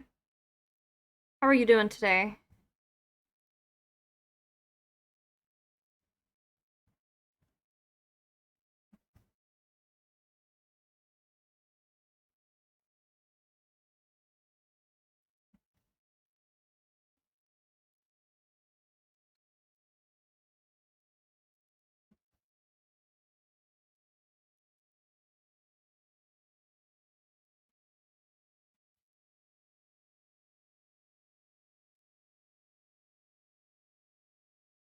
I'm good. What about you? I'm doing wonderful.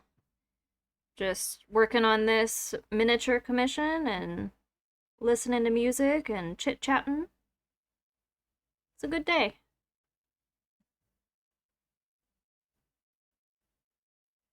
I'm gonna need to hop off and get lunch soon, though. I'm just trying to find a good stopping point, which will probably be in like 3 hours. That's so cool. Oh, thank you.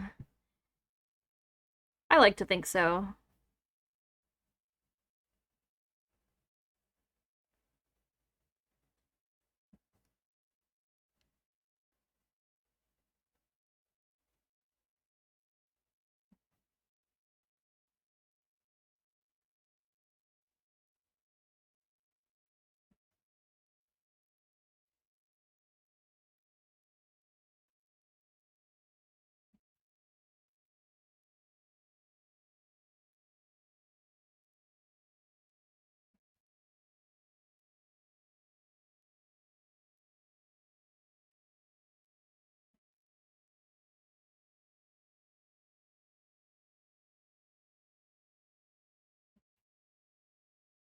The way I stood up from my bed like lightning when you mentioned giraffes and evolution.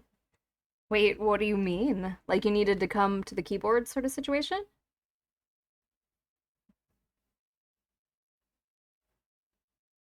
That is an interesting fact that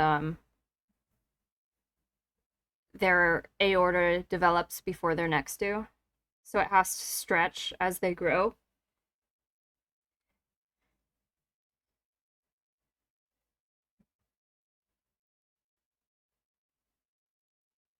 Had to share my giraffe fun fact. Oh, I appreciate it. Thank you for sharing your fun fact.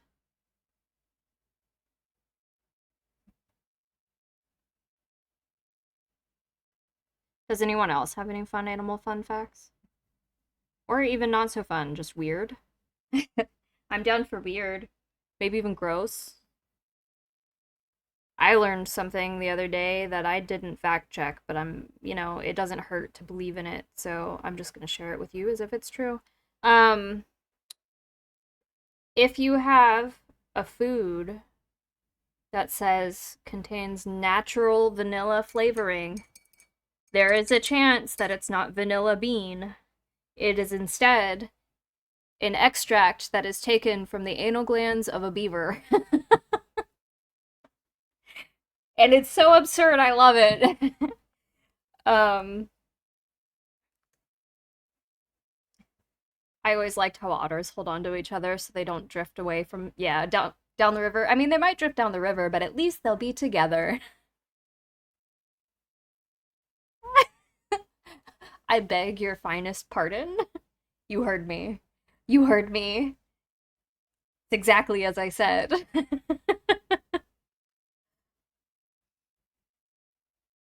You're welcome.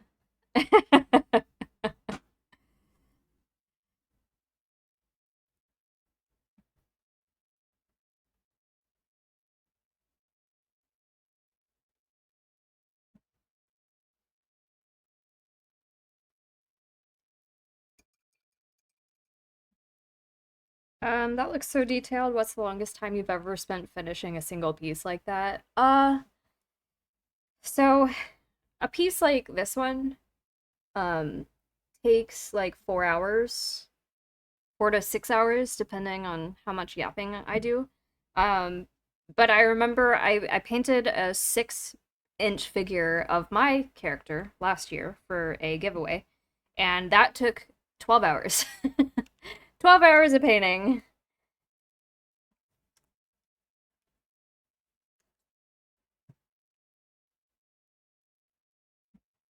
Yeah. The platypus is the only animal that can have omelets made from its bodily products and can then envenomate you. I mean, they also are one of the few, I believe they're one of like three animals that can both lay eggs and produce milk. I want to say it's echidnas, uh, platypus, and something else. Yeah, most mammals don't lay eggs, but there's a small handful of some that do. And they also produce milk.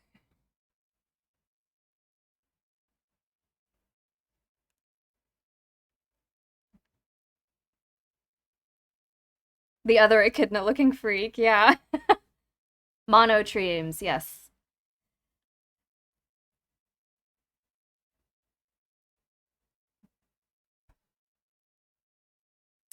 Yeah, there's some animals that are freaks out there.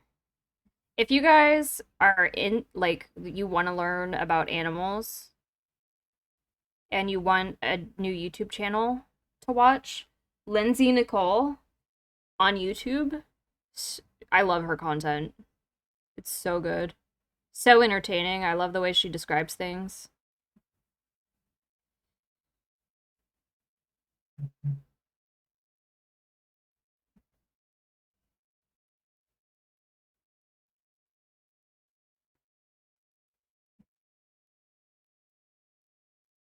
Yes, they do in their beaks, in their bills.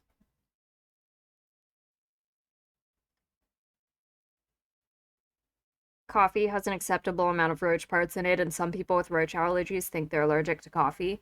Uh, in general, for most agricultural products, there is an acceptable level of bug that can be in your goods. So chances are, anytime you eat like canned corn or just corn in general, you're you're consuming some little buggies along the way.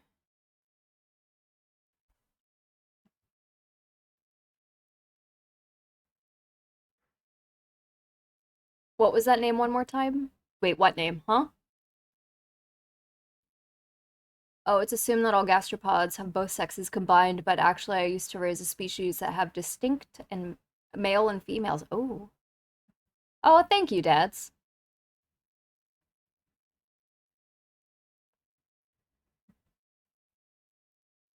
Animal YouTuber. Oh, Lindsay Nicole.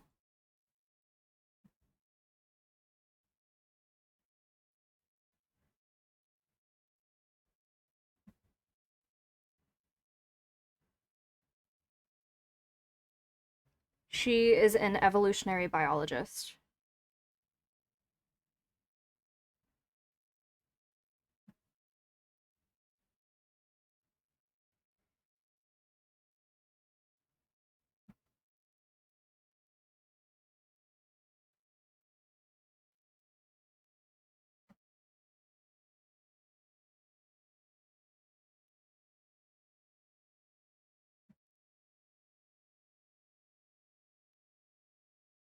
They were aquatic snails. The females had an empty space in their shells, while the males had an appendage behind their head inside of their shell. Ooh. I've seen her around, thank you. Yeah, no problem. Highly recommend. She has great videos, good content.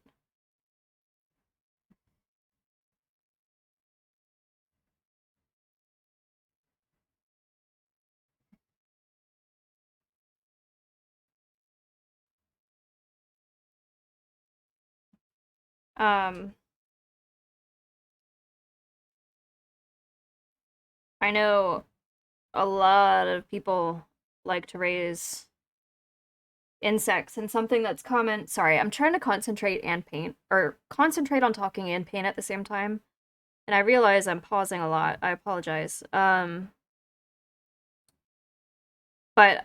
I know that there's a lot of people who raise insects, and they have to be careful if they're breeding them, because if they allow a mixed population in, they don't know who's breeding with what. And insects and a lot of reptiles also can store sperm for a long time, and that can result in um, pregnancies when trying to breed insects and reptiles that are undesirable, like pairs breeding that they don't want to breed. And then that female stores that male's sperm, and despite being paired with another male later, she'll have babies with that first male's sperm. It's wild.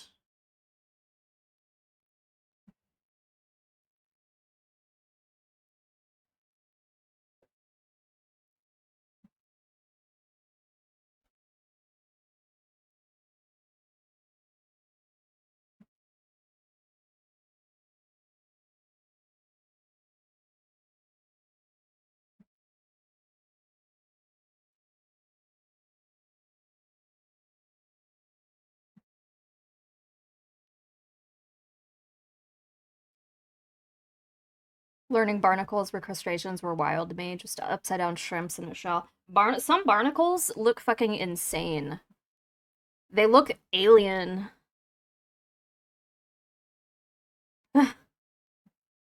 There's one barnacle that kind of scares me, if I'm completely honest. It I think it might be called the acorn barnacle, but it like has a shell on the outside, and it's a hole in the top of it, and the barnacle itself has like this beak, and it like can extrude out of the hole and like bite things. Oh, I hate it.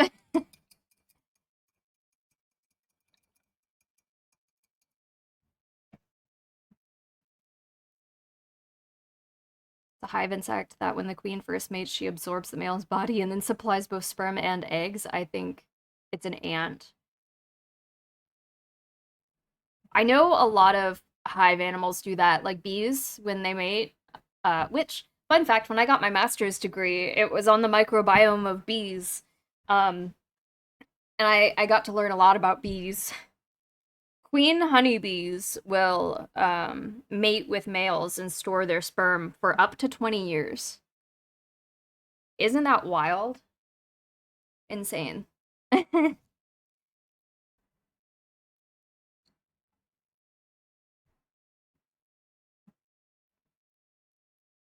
Yo, that's nasty. You do you, acorn barnacle, but do it over there, please. Oh, did you look them up? Did I describe it correctly? They're insane, and I hate the way they look.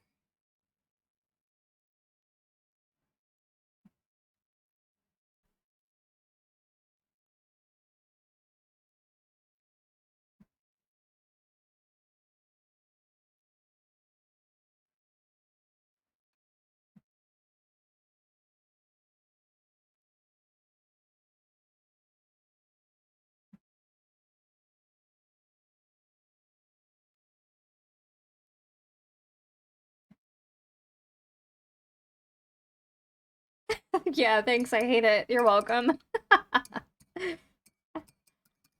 Damn, and thought that one ex who used to blow bubbles with it for just 5 minutes was a freak. Oh my goodness.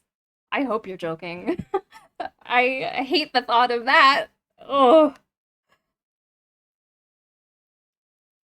I mean, everyone is free to do what they wish, but like, oh.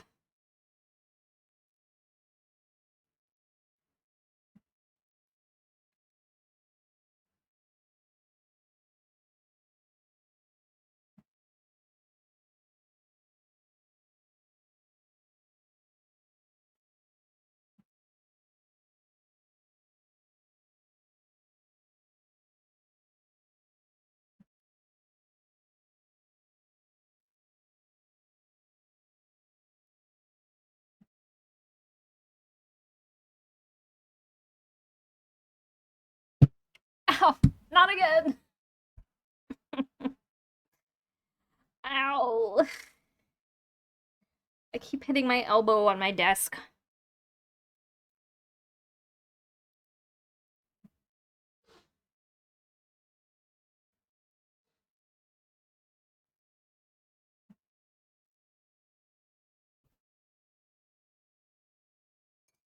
Oh, thank you for joining, Paladin Reina. Welcome to the Forge. Need to get you some elbow guards. Mm-hmm. I am certainly suffering. Hello, I hope you're having a wonderful Monday. Do you have any weird animal facts that you want to share? That's currently what we've been talking about.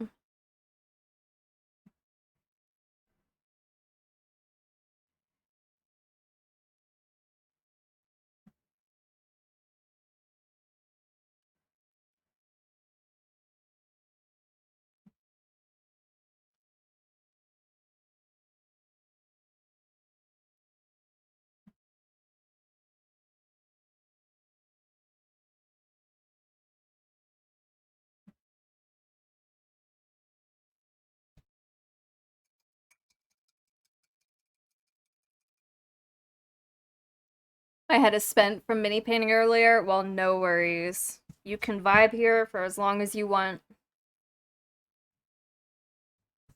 Pool noodle bumpers. Yeah, that would probably work.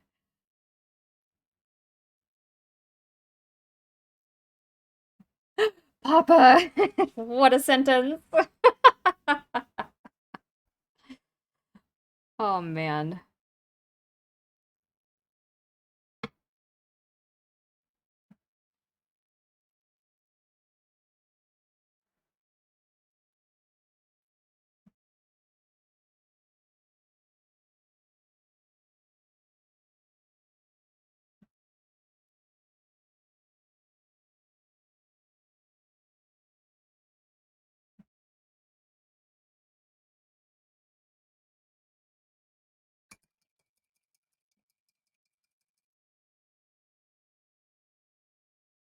Pandas are technically obligate carnivores who are just too lazy to hunt anymore. Pandas are freaks of nature. Like, uh, they have to artificially inseminate pandas because they're too lazy to fuck each other.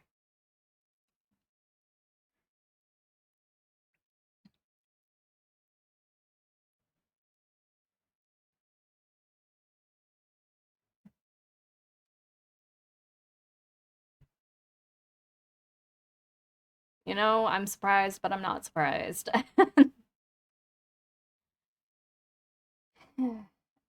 Yeah, pandas are a little special. I did see recently that China finally has gotten all of their pandas back. Um, which has been like a 5-year program of theirs to get all their pandas back so they can do genetic testing and everything like that. And I'm guessing the plan is to redistribute again after they determine um, what pandas should go to what breeding programs. But yeah, they're all back home now.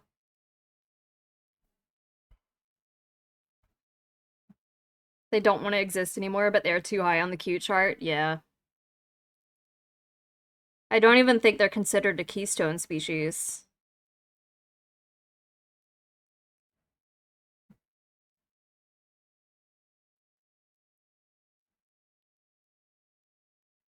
Giant pandas be ugly, red pandas be real cuties. Ah, that's a hot take, I think. I think most people would agree that big pandas are also cute. Red pandas are cuter, don't get me wrong, but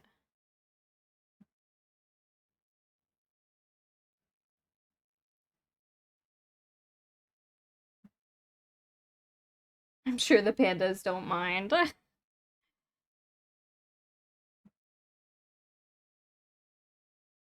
They're so derpy. There was a time where my social media feeds were filled with nothing but pandas, like falling off of things. Because it's just so funny. They have next to no survival instinct.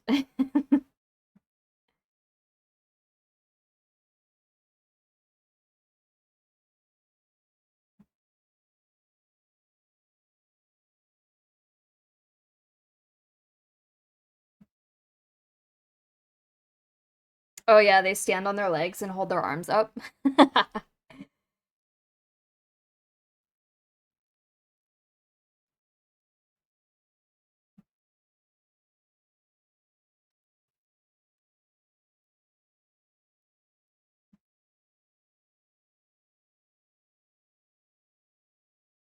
Aren't koalas incapable of thought or something like that? That I don't know, but I do know koalas have like 80% of the population has chlamydia.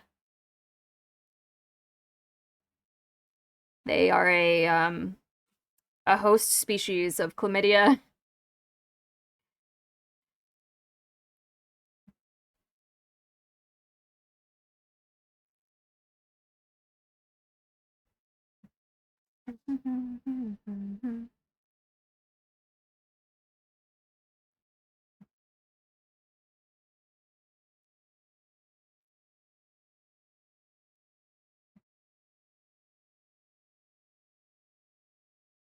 They get it from their parents' poop because eucalyptus is such a bad food source. That I did not know.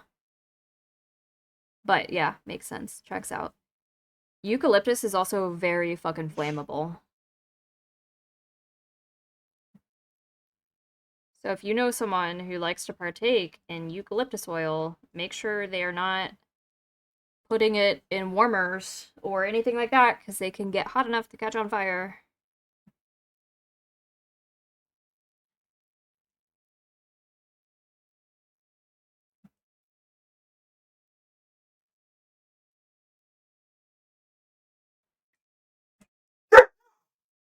Oh my goodness. Bork bork. Ferrets can catch and give the same flu as humans. Yes, they can. The labs on either side of the lab that I work in actually use ferrets as a model organism for studying the flu. They're very cute. They're little wiggly boys. But yes, you can give your ferret the flu if you get sick, if you own a ferret, and likewise, the ferret can give a flu to you. So in wild populations of ferret, the flu also exists because they're a host organism. Um, but yeah, it's it's interesting. There's one scientist working on curing the entire koala population. Good luck to that guy. Wow. I loved my ferrets. They're so cute. I think it would be fun to have a ferret, but like my house is not safe for a ferret.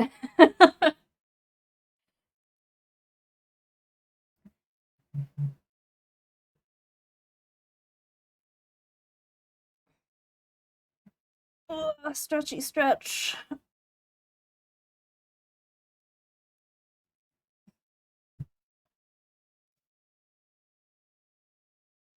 I did rats and that's enough for me.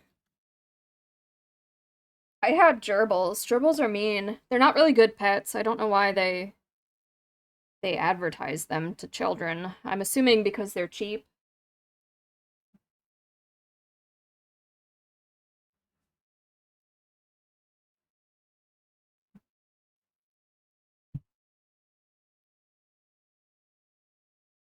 We had them at school. They're cool, but they're high maintenance medically.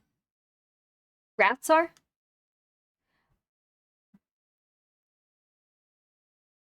I'm not allowed anymore because they can be musky. I mean, if you bathe them often, I hear that that helps the issue pretty much. Or if you change their bedding every day, which is what the people in the lab next to us who work with ferrets do. They change their bedding practically every single day. Most rodents are better off being cared for by an adult. Yeah. Ferrets, yeah. Got it. Um, I was in a classroom that had guinea pigs in second grade, a pair, a male and a female pair, because you shouldn't keep guinea pigs if you don't plan on keeping them in a social community with each other. They had babies, and if we were good during class, we got to hold the babies at our desk. It was so cute. Very fond of that memory.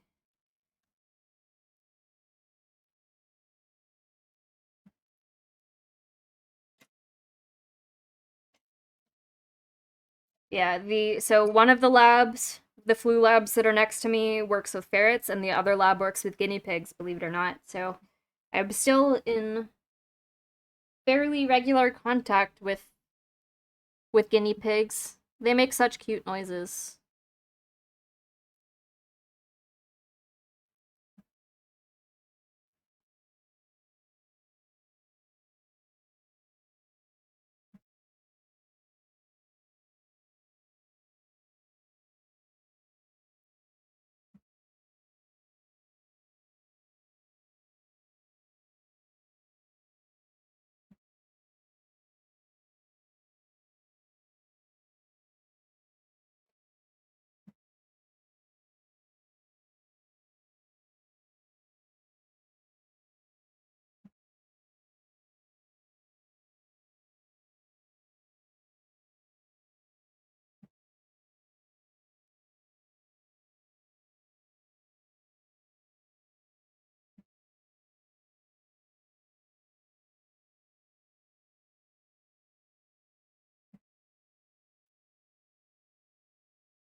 Is a support. If you don't desex female ferrets, they can go into heat and die. If they don't get pregnant, oh my goodness, they also have a high mortality rate in birth.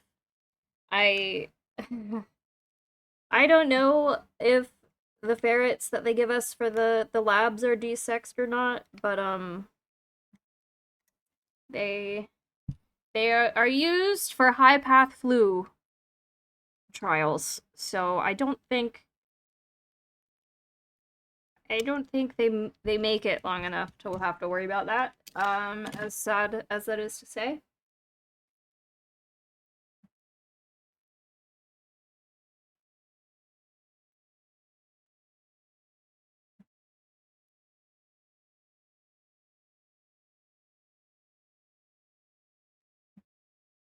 I have Peruvian friends who keep them for meat. Yeah, keeping like rodents for meat is common across the world. Water rats, muskrats, rabbits.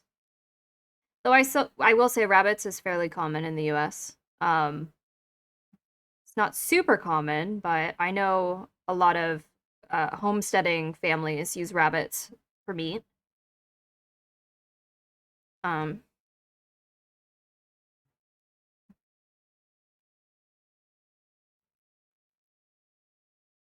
but yeah,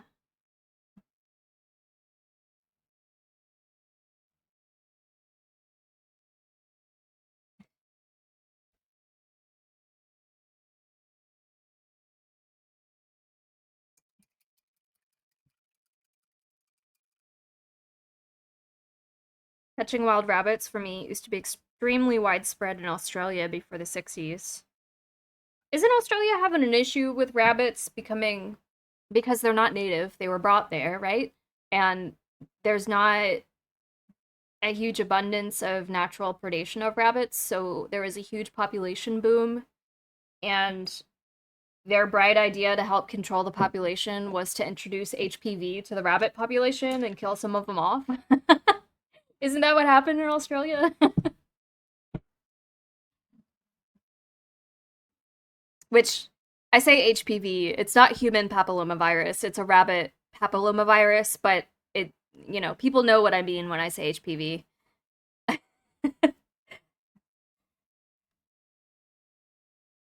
Which my fun fact about rabbit papillomavirus is they think that's where the cryptid myth of the jackalope came from is that papillomaviruses cause warts on their host, which is why humans get warts. Both genital and non-genital warts are caused by papillomavirus. Um,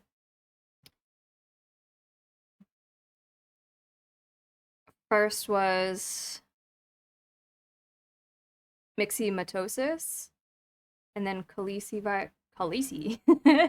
virus, and then HPV. We still have freaking millions of them. I see. Australia has done some sussy stuff for population control. Now they have cane toads. Yeah, there's a lot. There's a lot of invasive species everywhere that shouldn't be where they are because of mostly the food trade.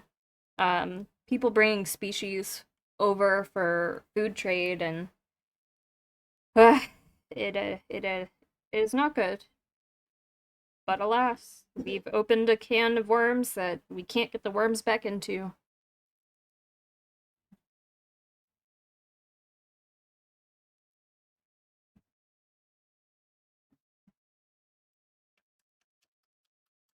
Oh, I was talking about jackalopes. But yeah, papillomaviruses cause warts in any species with which they infect, and they think that the rabbit papillomavirus um, caused growths on jackrabbits' heads that resembled antlers, and that's why people thought the jackalope existed.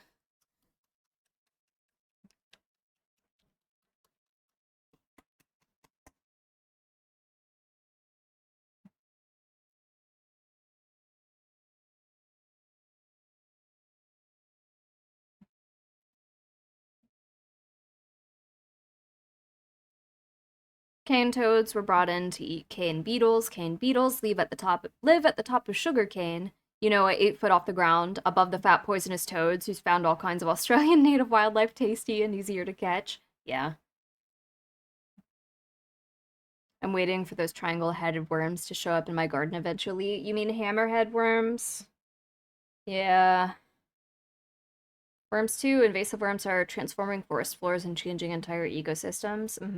I mean, because people have started growing their own culinary mushrooms at home, there have been oyster mushrooms integrated into environments where they're not normally found, and they are causing such a problem, not only in the environment, but also in people's houses, because oyster mushrooms will, like, grow on anything, including drywall. So So there's people growing these mushrooms in their house thinking, oh, cute, I have a little mushroom kid. And they get their mushrooms, not realizing that when the mushrooms fruit, they're releasing spores. And those spores get in the person's house, and all of a sudden they have mushrooms growing everywhere. It's a mess. It's a mess. If you're gonna grow your own culinary mushrooms at home, don't make it white oysters, please. Asbestos shrooms, yummy. Yeah.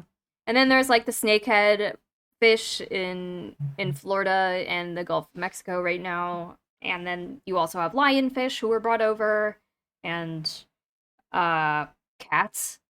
Don't even get me started about cats. Cats, I love cats. I want cats, but feral cat colonies are such a problem. They be causing extinctions of species all across the US.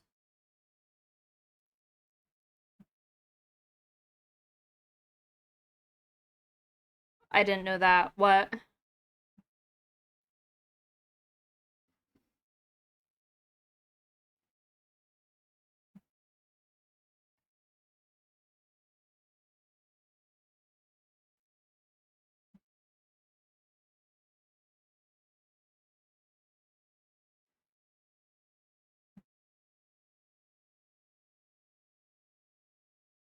I leave cat food at night and scare off the cats so only possums get to eat.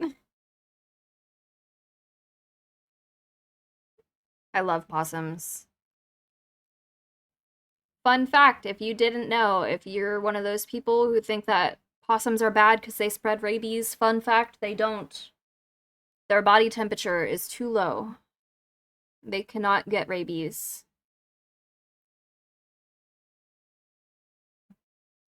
So if you have a possum around your area, don't be scared of them. They're just little guys. They just want to eat your garbage and move on with their life.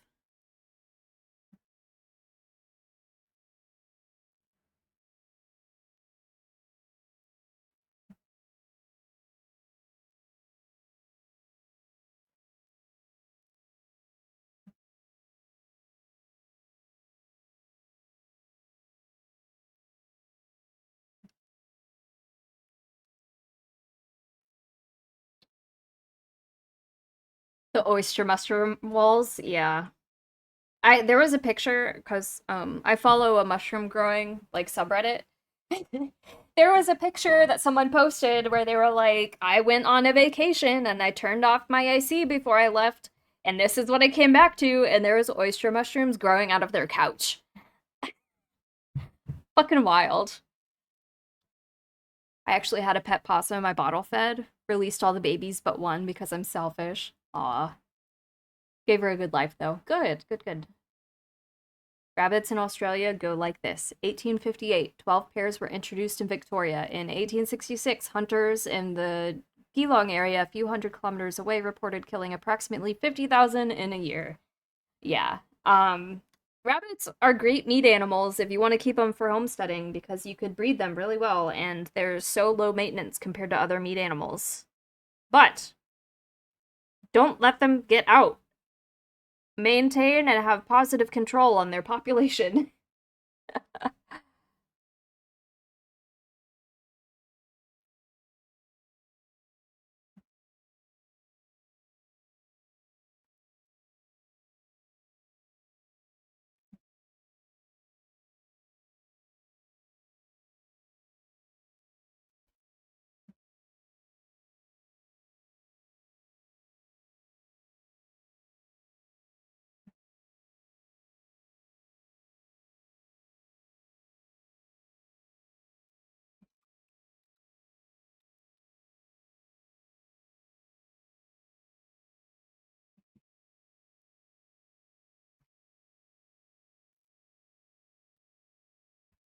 Australia doesn't have cold winters most of Europe and America has, so rabbits don't have a winter die off from the flu and such. Oh, yeah, that'll do it.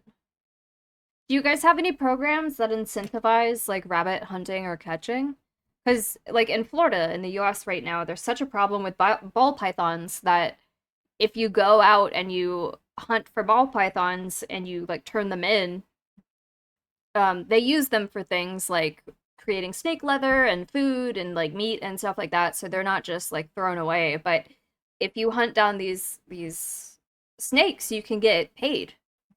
Did they do something like that in Australia or no?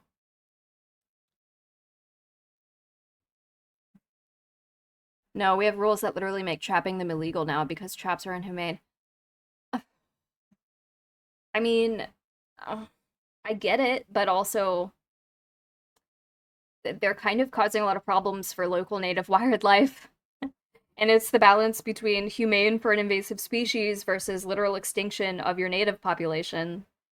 Like, uh, in the isopod community, obviously you shouldn't release them into the wild, but even wild collected colonies shouldn't be released back after one generation. Why not?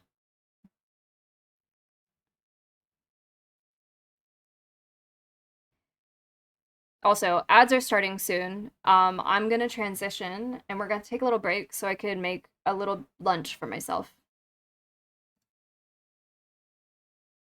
All right, I'll be right back.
The terrarium kept pods can potentially make multiple wild colonies crash by not being ahead of the curve on diseases. Oh.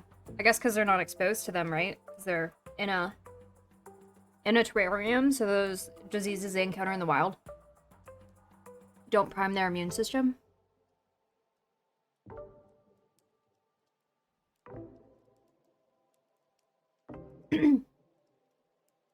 Was estimated in Australia in the 1920s, rabbit was used as a food source so much that we ate over 27 million a year. With some rabbit hunters who were reporting a weekly income of over 100 pounds when they average weekly. When the average weekly for a laborer was 6 to 7 pounds. Wow. I mean, they are very good for meat.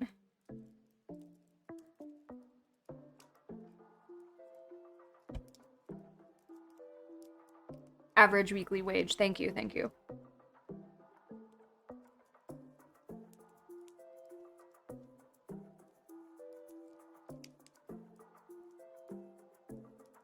Thank you, thank you.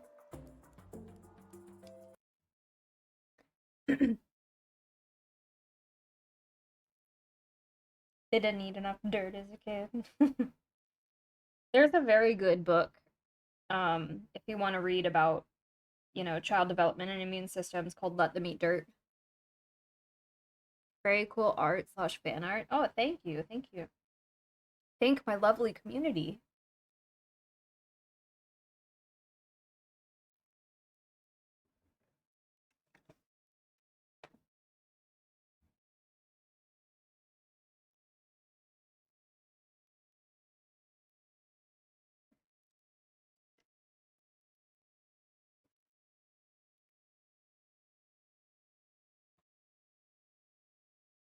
Flying Fire Demon, welcome in. Thank you for joining the Forge. I hope you're doing well.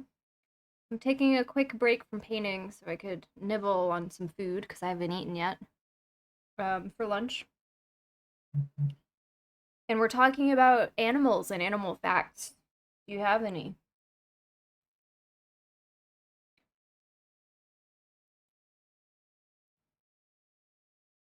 Mm, my food is very hot. It just came out of the microwave.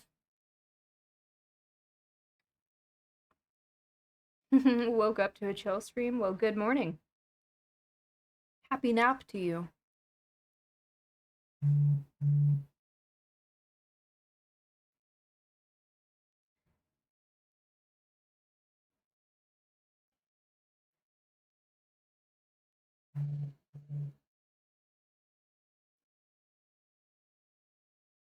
All right. I'm trying to think of any other animal facts that I might have. I know deer, female deer, when they're in the prime of their mating season, can sound like a woman screaming in the middle of the night. Absolutely terrifying.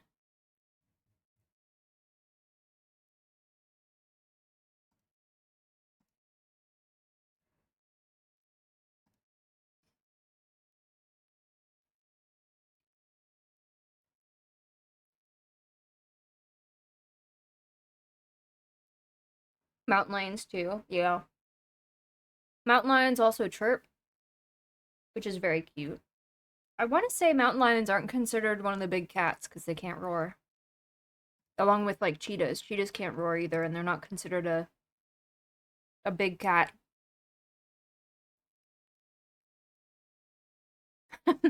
Did you know that animals are generally cute? Yeah. Babies, especially. Baby animals are so cute.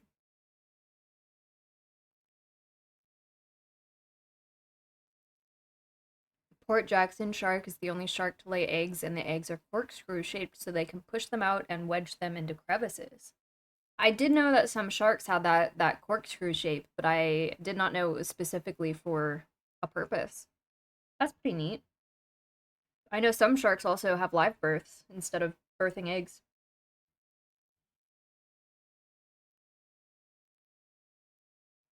And then I think it's tiger sharks, like the freaks that they are, their babies will hatch in the womb And the first one and the strongest one to hatch eats all of its other siblings in the womb, and only one shark is born.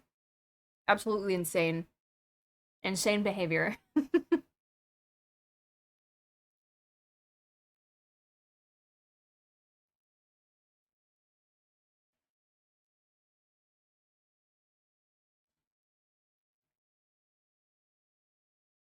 Most sharks are live birth? Oh. I didn't know that one.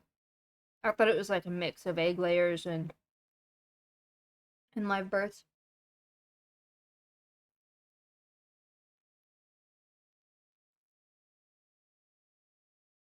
Yeah. Yeah, I did know that one, Mage.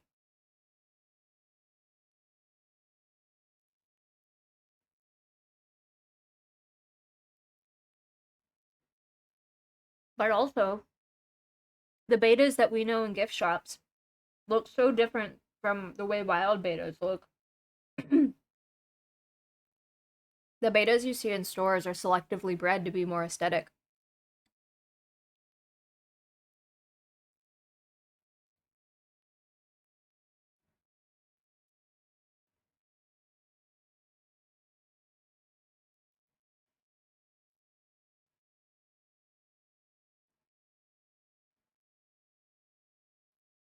Try to buy short fin ones, they are healthier fish for it. Yeah.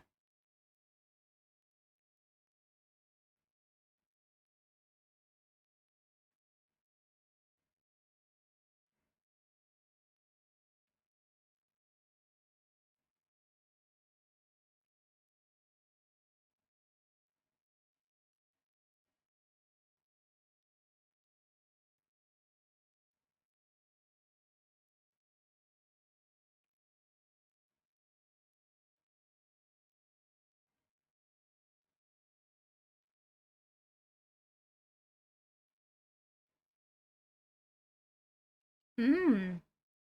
I did know that some nurse sharks have to keep swimming or they'll die. That's cool that they utilize the current to their advantage so that they can like lay down, so to speak.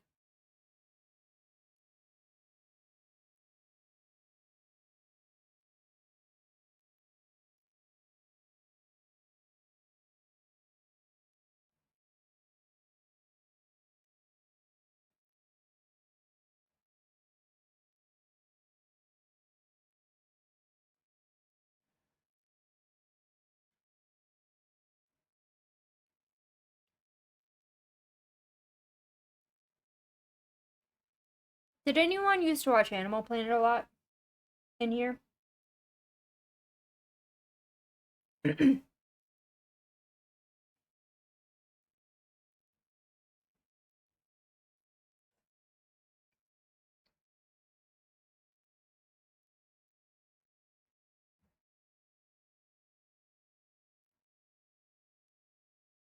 Before it became not animals. Yeah, yeah. It's very like reality show heavy now, and I stopped watching about 15 years ago.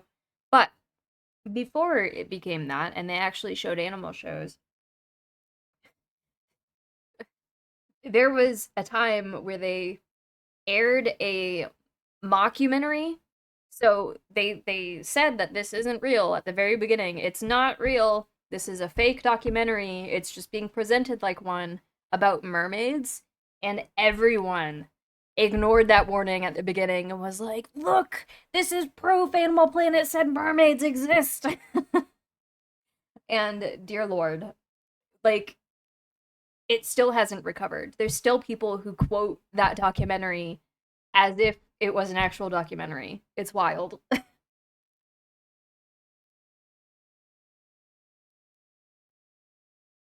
Oh wow, that's terrifying. Aren't mega sharks the fastest shark also? I think that's a thing that I know, but I'm honestly not too sure.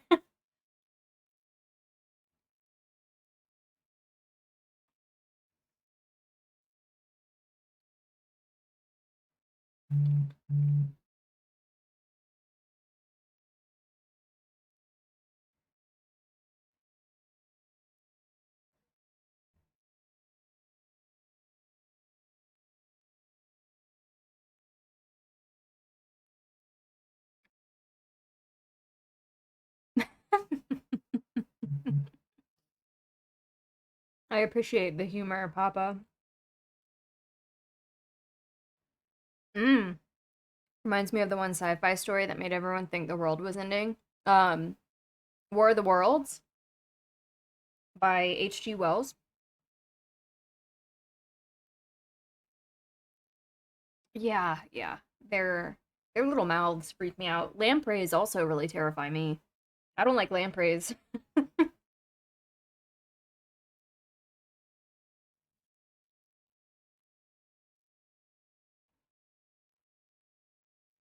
War of the Worlds, there's a reason for that. So War of the Worlds is interesting because it was a story. It was a book that was written, but it wasn't the book that made people freak out. It was someone decided they wanted to read the book on radio, and people didn't know when listening to the radio that this person was doing like a bit based off of this book, and it caused people to panic and freak out.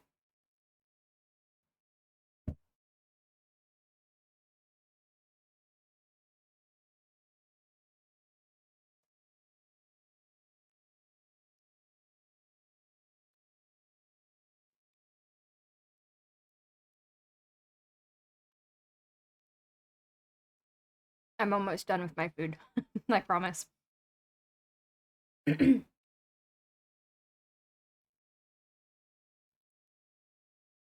Mm-hmm.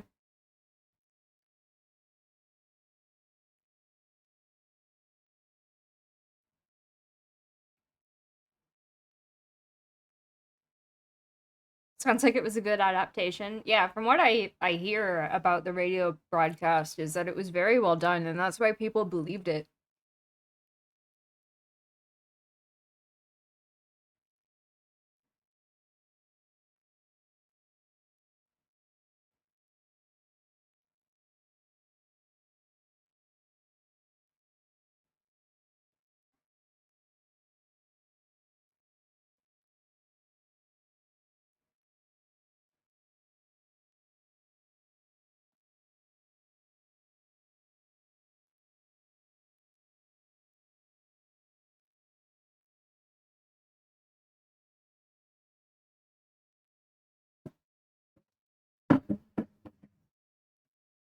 Okay, doke.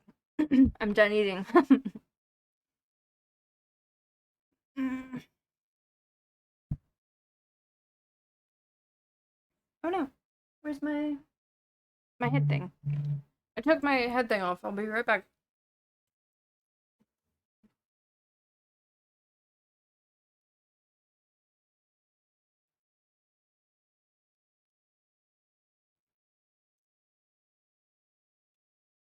Okay.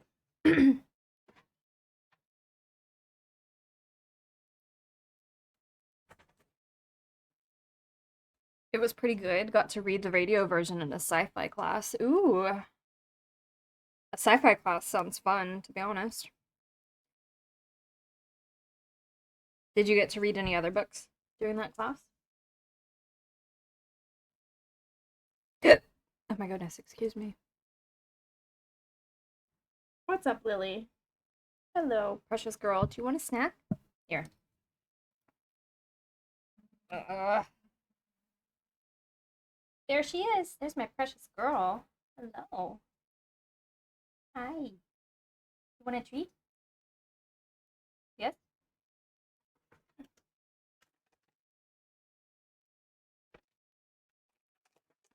here. Can you speak? Good girl. Be nice. Be nice. Hey, let go. Be nice. Thank you. Yeah, precious girl. There you go. Watch her eat her treat as she makes a big mess.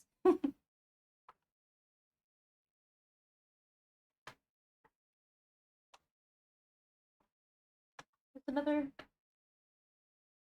Yeah, good girl. That's the doggo.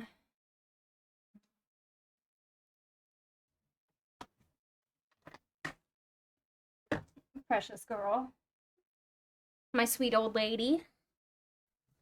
Okay, let me sit crisscross again. Can I pet that dog? I would love if you guys could pet her.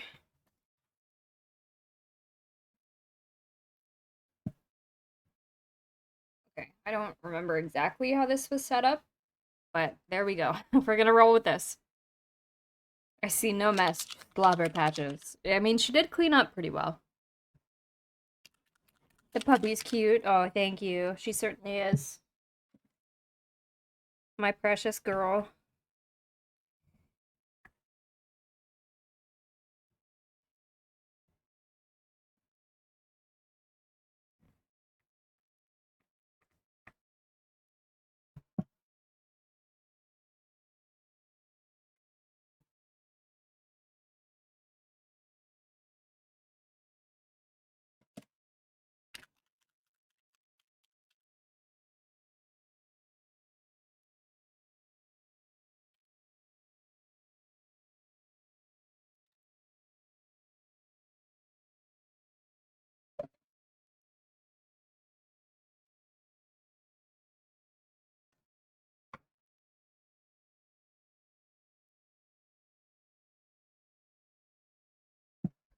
I'm allergic, but that never stopped me from having cats and dogs.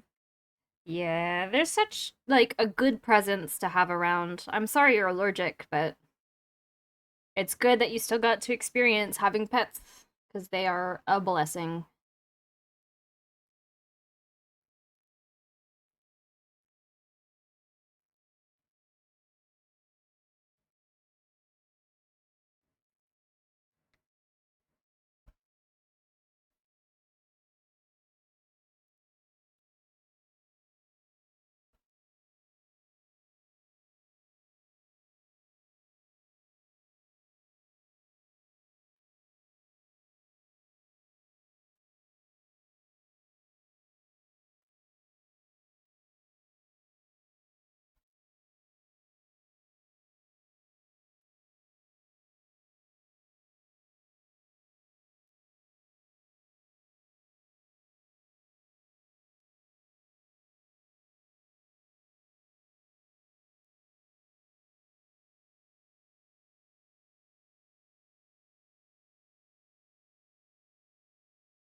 Thank you for the lurk, Wasabi.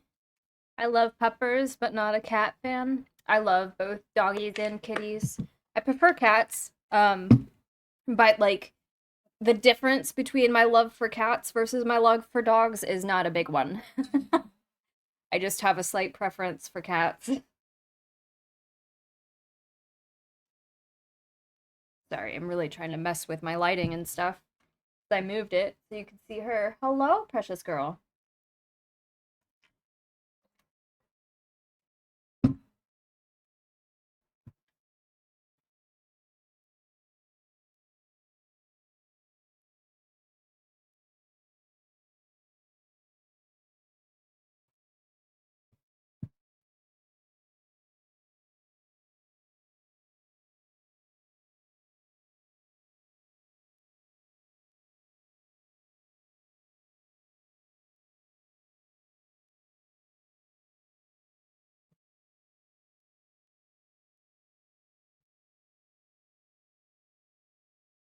I'm not sure which I prefer anymore, to be honest. I just know I'm not getting one till I'm living somewhere stable. The rats taught me much. Yeah. Having a nice, stable home for your animals is a good thing to have. But you'll get there one day. Just takes a little bit of time sometimes. Right.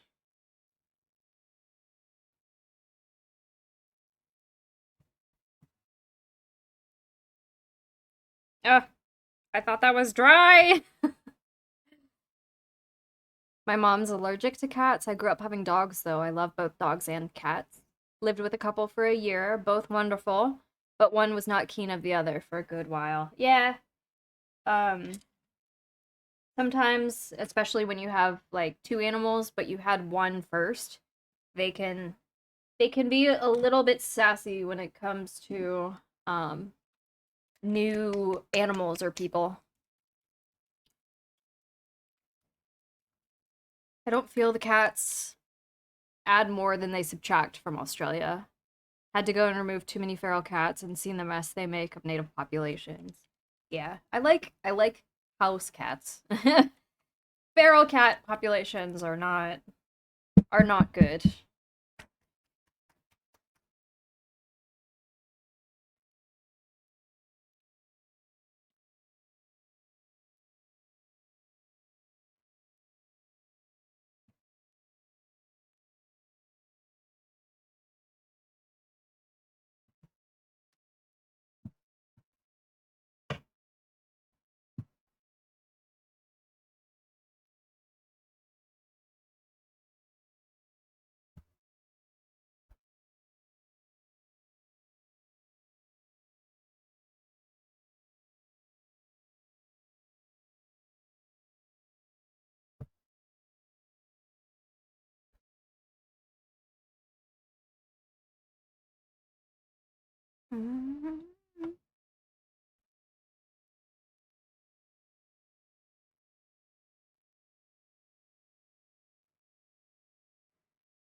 Unfortunately, feral cats need to be stopped by people. It's the only real way. Yeah, that and cats would have found their way to every corner of the planet anyway, regardless of if they were pets of people or not, because they follow rats. And rats end up on ships, they end up on planes, they end up on uh, what's it called? Container boats, the big long ones. They would have been everywhere. They're just too resilient and they're too clever for their own good. The issue is not every cat owner is a responsible owner. Too many of them. Oh, Mr. Tibbles wouldn't do that opinion. Yeah. See it here in Florida a lot too, as if the native animals weren't struggling already. Yeah, you guys also have a lot of native reptiles that are, or non-native reptiles that are causing issue, and a lot of non-native fish. Florida's just, ooh, you guys have it rough with the invasive species.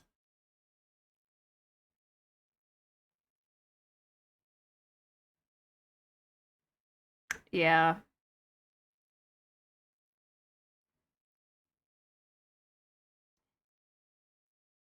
it's rough out there. It's rough out there to be a native species. My favorite, so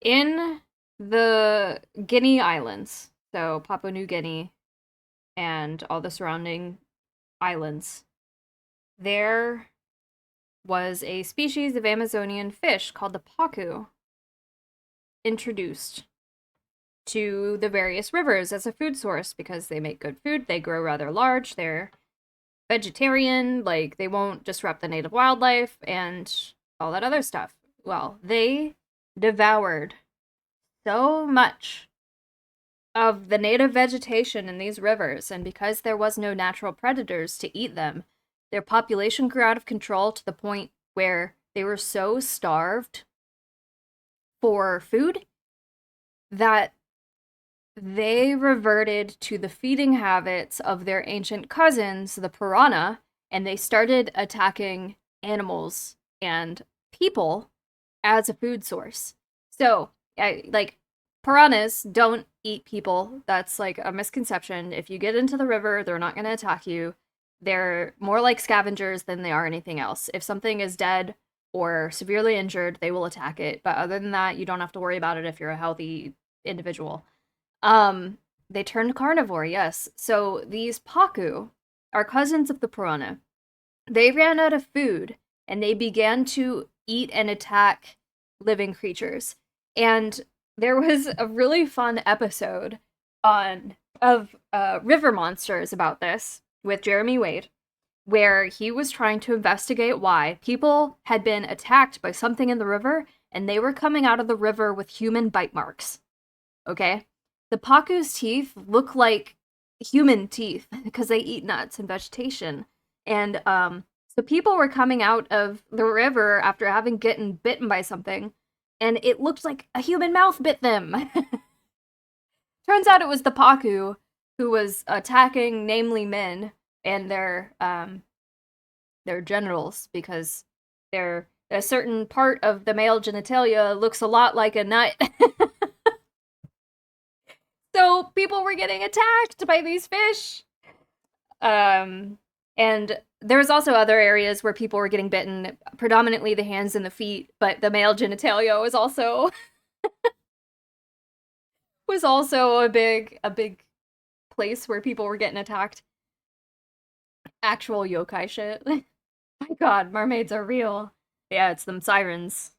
They're coming to get you. So yeah, that's my favorite invasive animal story is people thought that there was spirits in the river that were attacking them for anchoring the gods or something like that. Turns out it was just a fish who was so starved that they're like, "Oh, my cousin had it right all along. Let me try this new diet." Oh yeah, yeah. That fish that swam up a guy's urethra. Those fish live in the gills of other fish. um I forget what they're called, what the actual fish species is called, but they follow the ammonia that's released out of the gills of fish when they breathe and respire.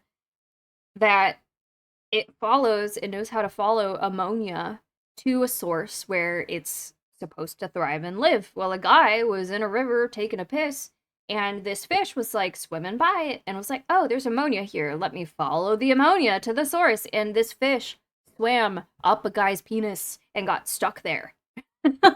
They had to surgically remove it. That is terrifying. They swapped from plant nuts to human nuts. Mm-hmm. They sure did.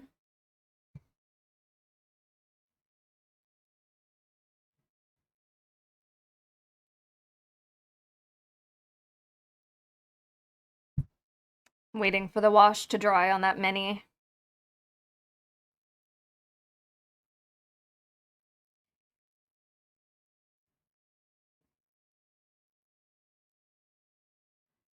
Higher protein. Mm-hmm.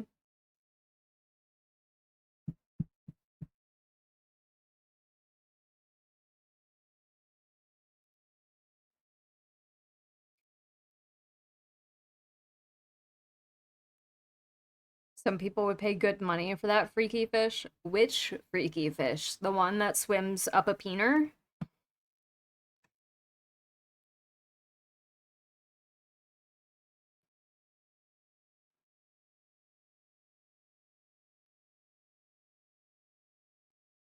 Both.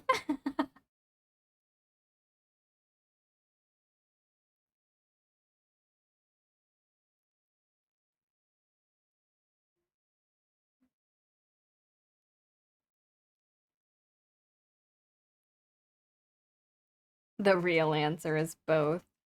People are freaks. You're right. That is true. What's up, Lily? What's up, pretty girl? Hi.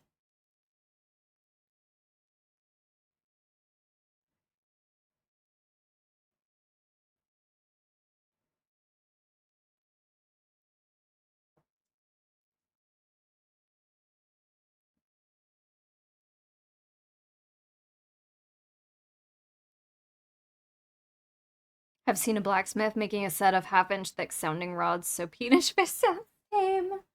Oh my god. I don't I don't want to think about that. That sounds awful.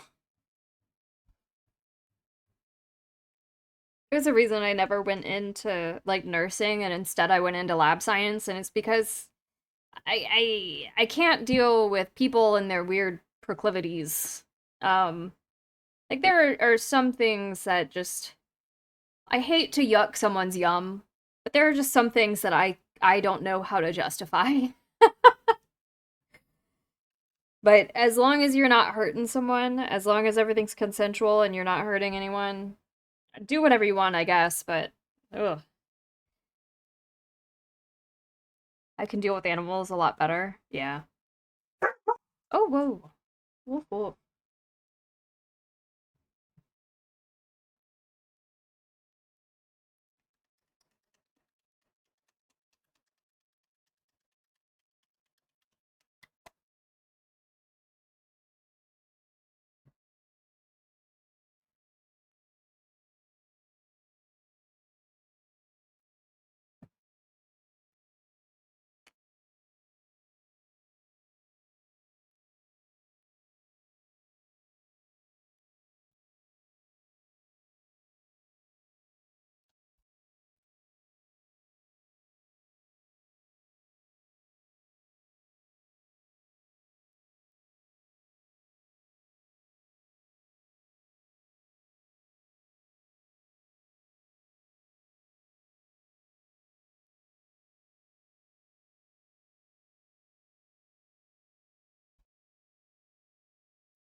All right. Give me 1 second. I have to let the dog. Lily, go lay down. You were Never, just outside 10 minutes never mind. She was outside 10 minutes ago.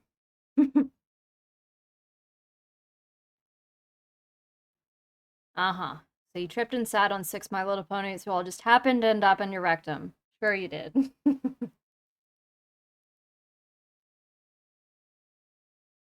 I need to do it like a bark redeem or something.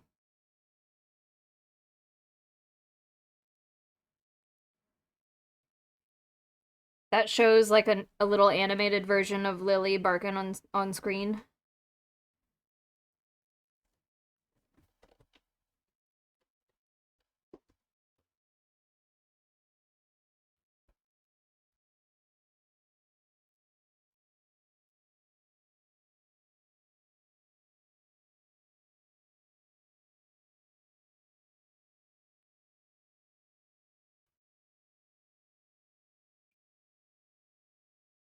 Yes, it could. That is true. I could. Can you make it big enough for me to turn into an alert? Because I know Twitch will scale it down if it's too big for an emote. Okay, cool, cool, cool, cool, cool. Amazing. Ah! Oh my god! Oh no! I just got paint on me! Ah! Hazards of the job, I guess.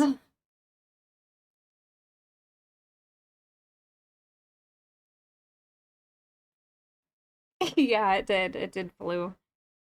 Fly. Yeah, it flew.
Classic trad art markings. Streamer I was watching last night was doing art to raise funds for some political stuff that happened recently, and she ended up covered in it. Yeah. Yeah. I used to be one of those miniature painters who would like there's this thing that people do with their brushes where they form the tip of their brush with their lips, with their mouth, which I actually used a gif of Matt Mercer doing this to announce this stream today. But I used to do that, but I would end up with paint all over my lips. Um, Plus, I don't like the idea of consuming a bunch of acrylic as a hazard of the job. I know acrylic is non-toxic, but still, brush slicker, yeah. Now I don't. Now if I form the tip of my brush, I use the crease of my hand. Or I twist while dragging the brush on my little washcloth right here.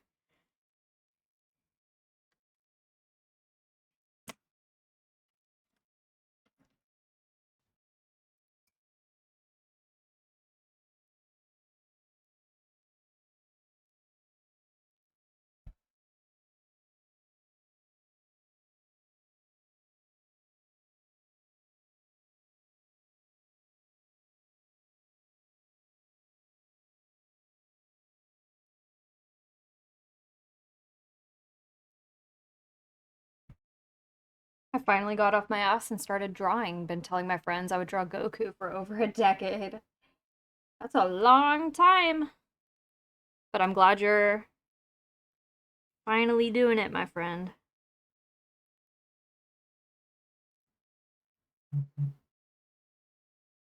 Better late than never.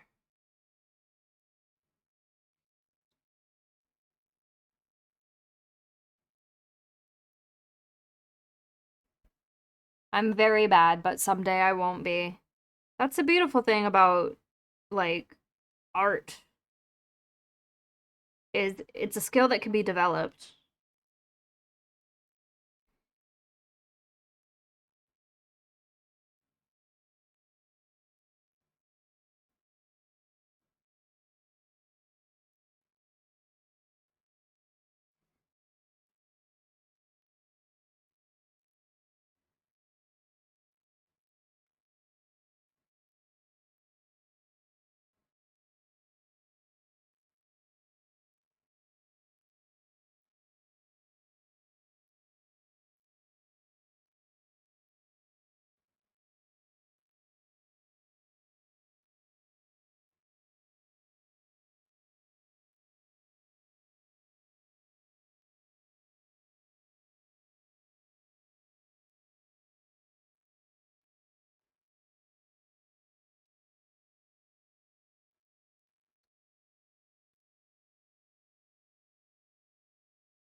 Are these used for play or are they for display?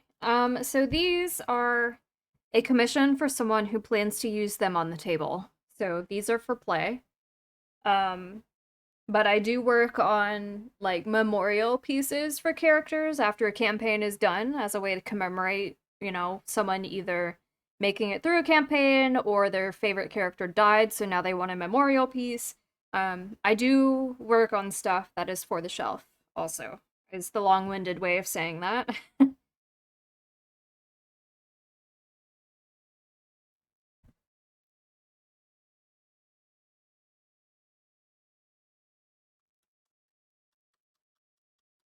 That's awesome. I'd never heard of that. Yeah. So it's kind of like how people collect statues of their favorite anime characters. People do the same thing for D&D characters.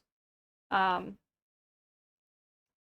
and it's always really fun to work on a commission piece for someone who wants a display piece because they're super excited to share their character and tell me all about them. It's very fun. For instance, this character that I'm working on, this bugbear, um, he's a monk, as I'm sure you can tell by the two poses I have for him. But also he's like a goofy little himbo of a monk, which normally when you think of bugbears, I don't think you think himbo, but that's what this guy is, which is pretty fun.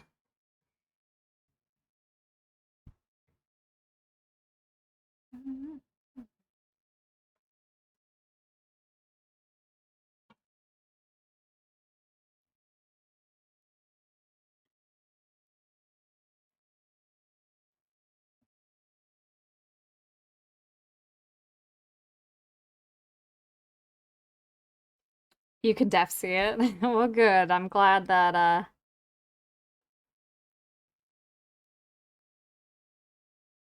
the himbo is coming across.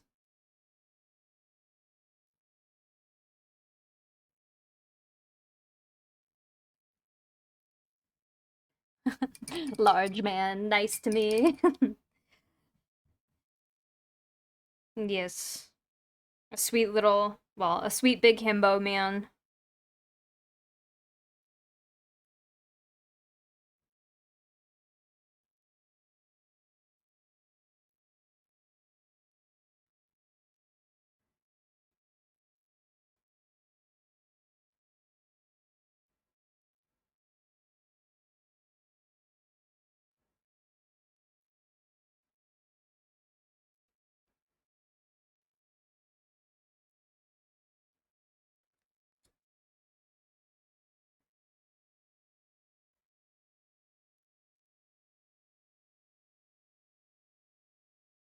You know, much like with drawing, painting eyes makes me nervous.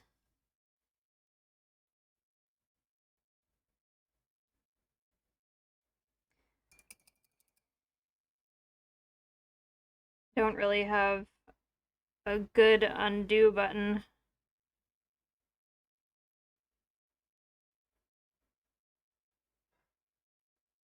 other than to try and get the paint up before it dries.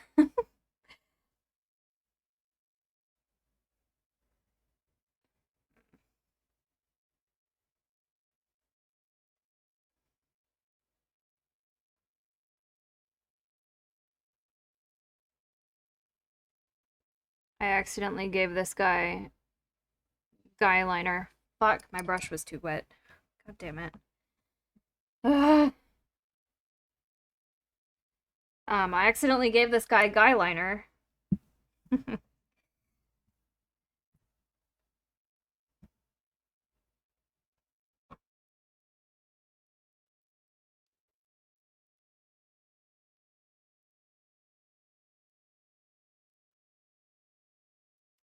That's one reason I'm going to the mouse and keyboard route to learn. Yeah. The undo button is a beautiful thing. Just make sure you remember to keep track of your layers.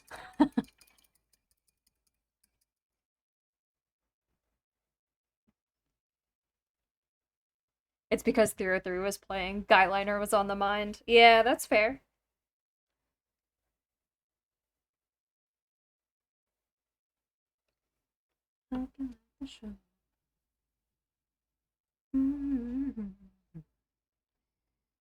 All right.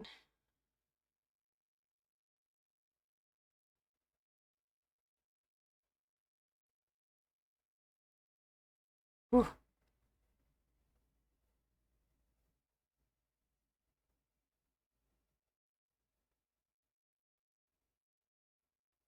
Okay, nice.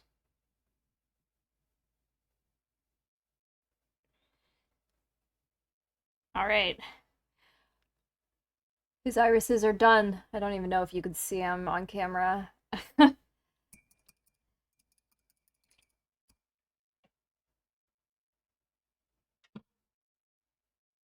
Now to try to do the tiniest little dots for his pupils.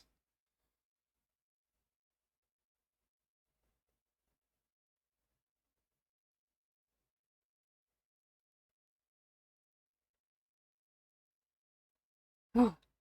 I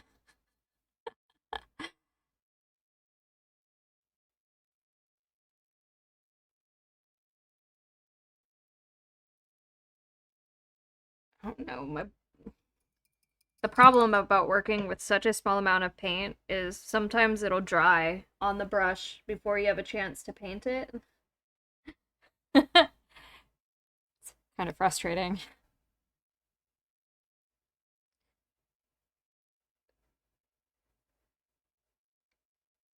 Oh.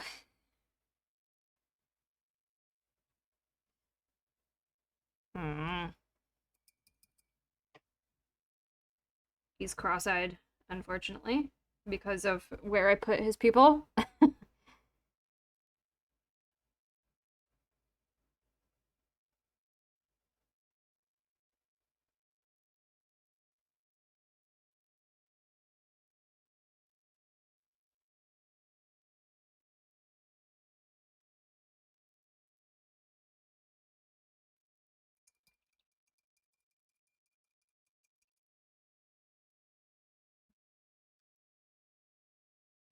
Not well, but he's looking good. At the distance you're holding him now is perfect focus. Amazing. I'm glad that it's focusing well.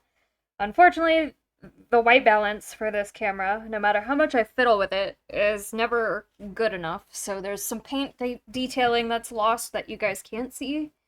But, that's okay. Looking for enemies in both directions. Very smart. Yeah, totally what I intended.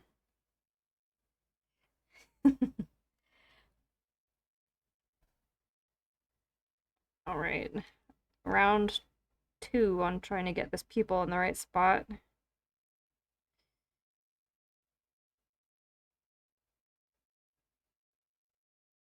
Oh shit, his face is getting in the way.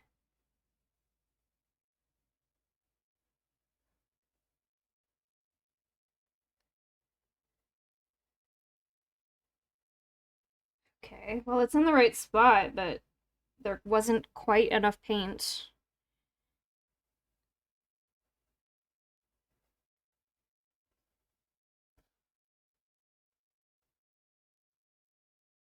There we go. Oh, do I want to tempt fate and try to make the other one a little darker?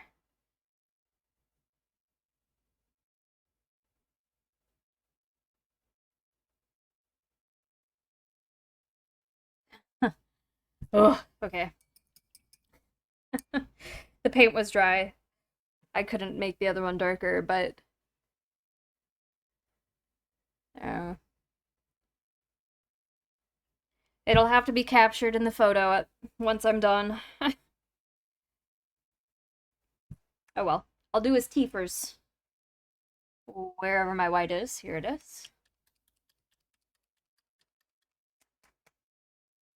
Oh my god, I love that emote. Is that a possum? Oh, it's a rat. Either way, that's so cute. I love it.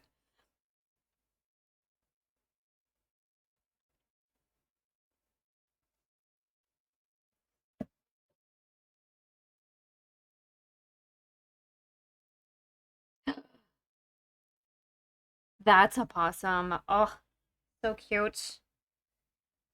Here, I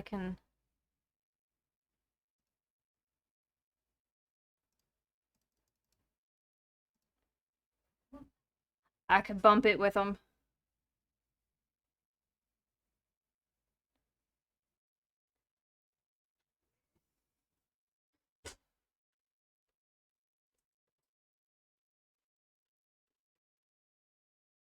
Shroom, can I ask you to look at something?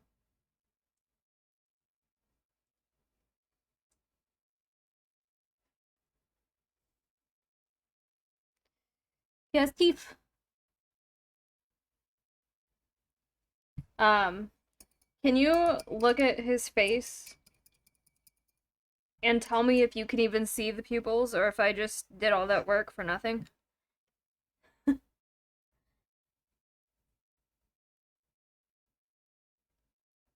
Or not. I guess he cannot hear me.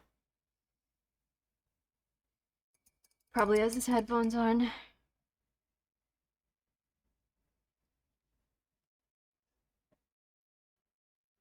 His pearly whites, his little teethers, his teeths.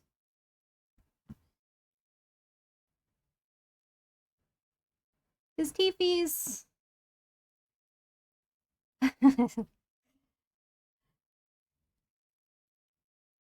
I love it.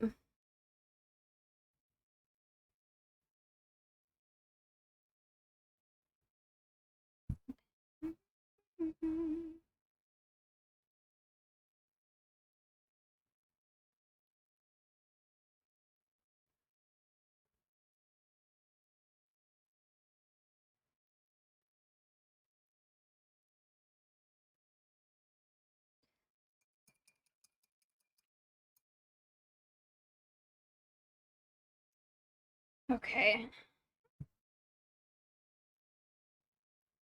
I know what I need to do for this many, however, I'm just like, I've lost my steam ever since I took a break for lunch. So I think I'm gonna call it here and not try to push myself to paint when I'm not feeling like painting. And I will end stream and probably play a little game and relax for a little bit. I'm gonna look for someone to raid out to. I'm gonna see if there's any other mini painters that look interesting.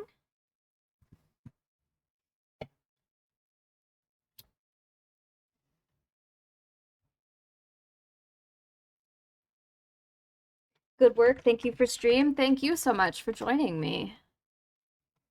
Thank you for getting off the raid bus and taking the time to spend time here with my community.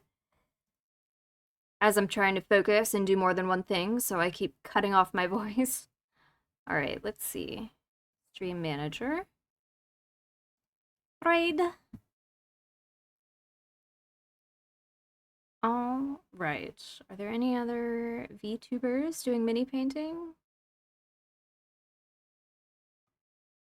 Does not look like it. How about people that I'm following?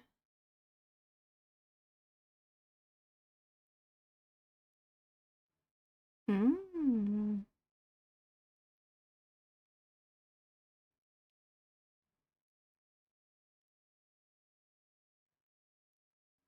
All right, I am following someone who's doing digital art, so let's read out to them.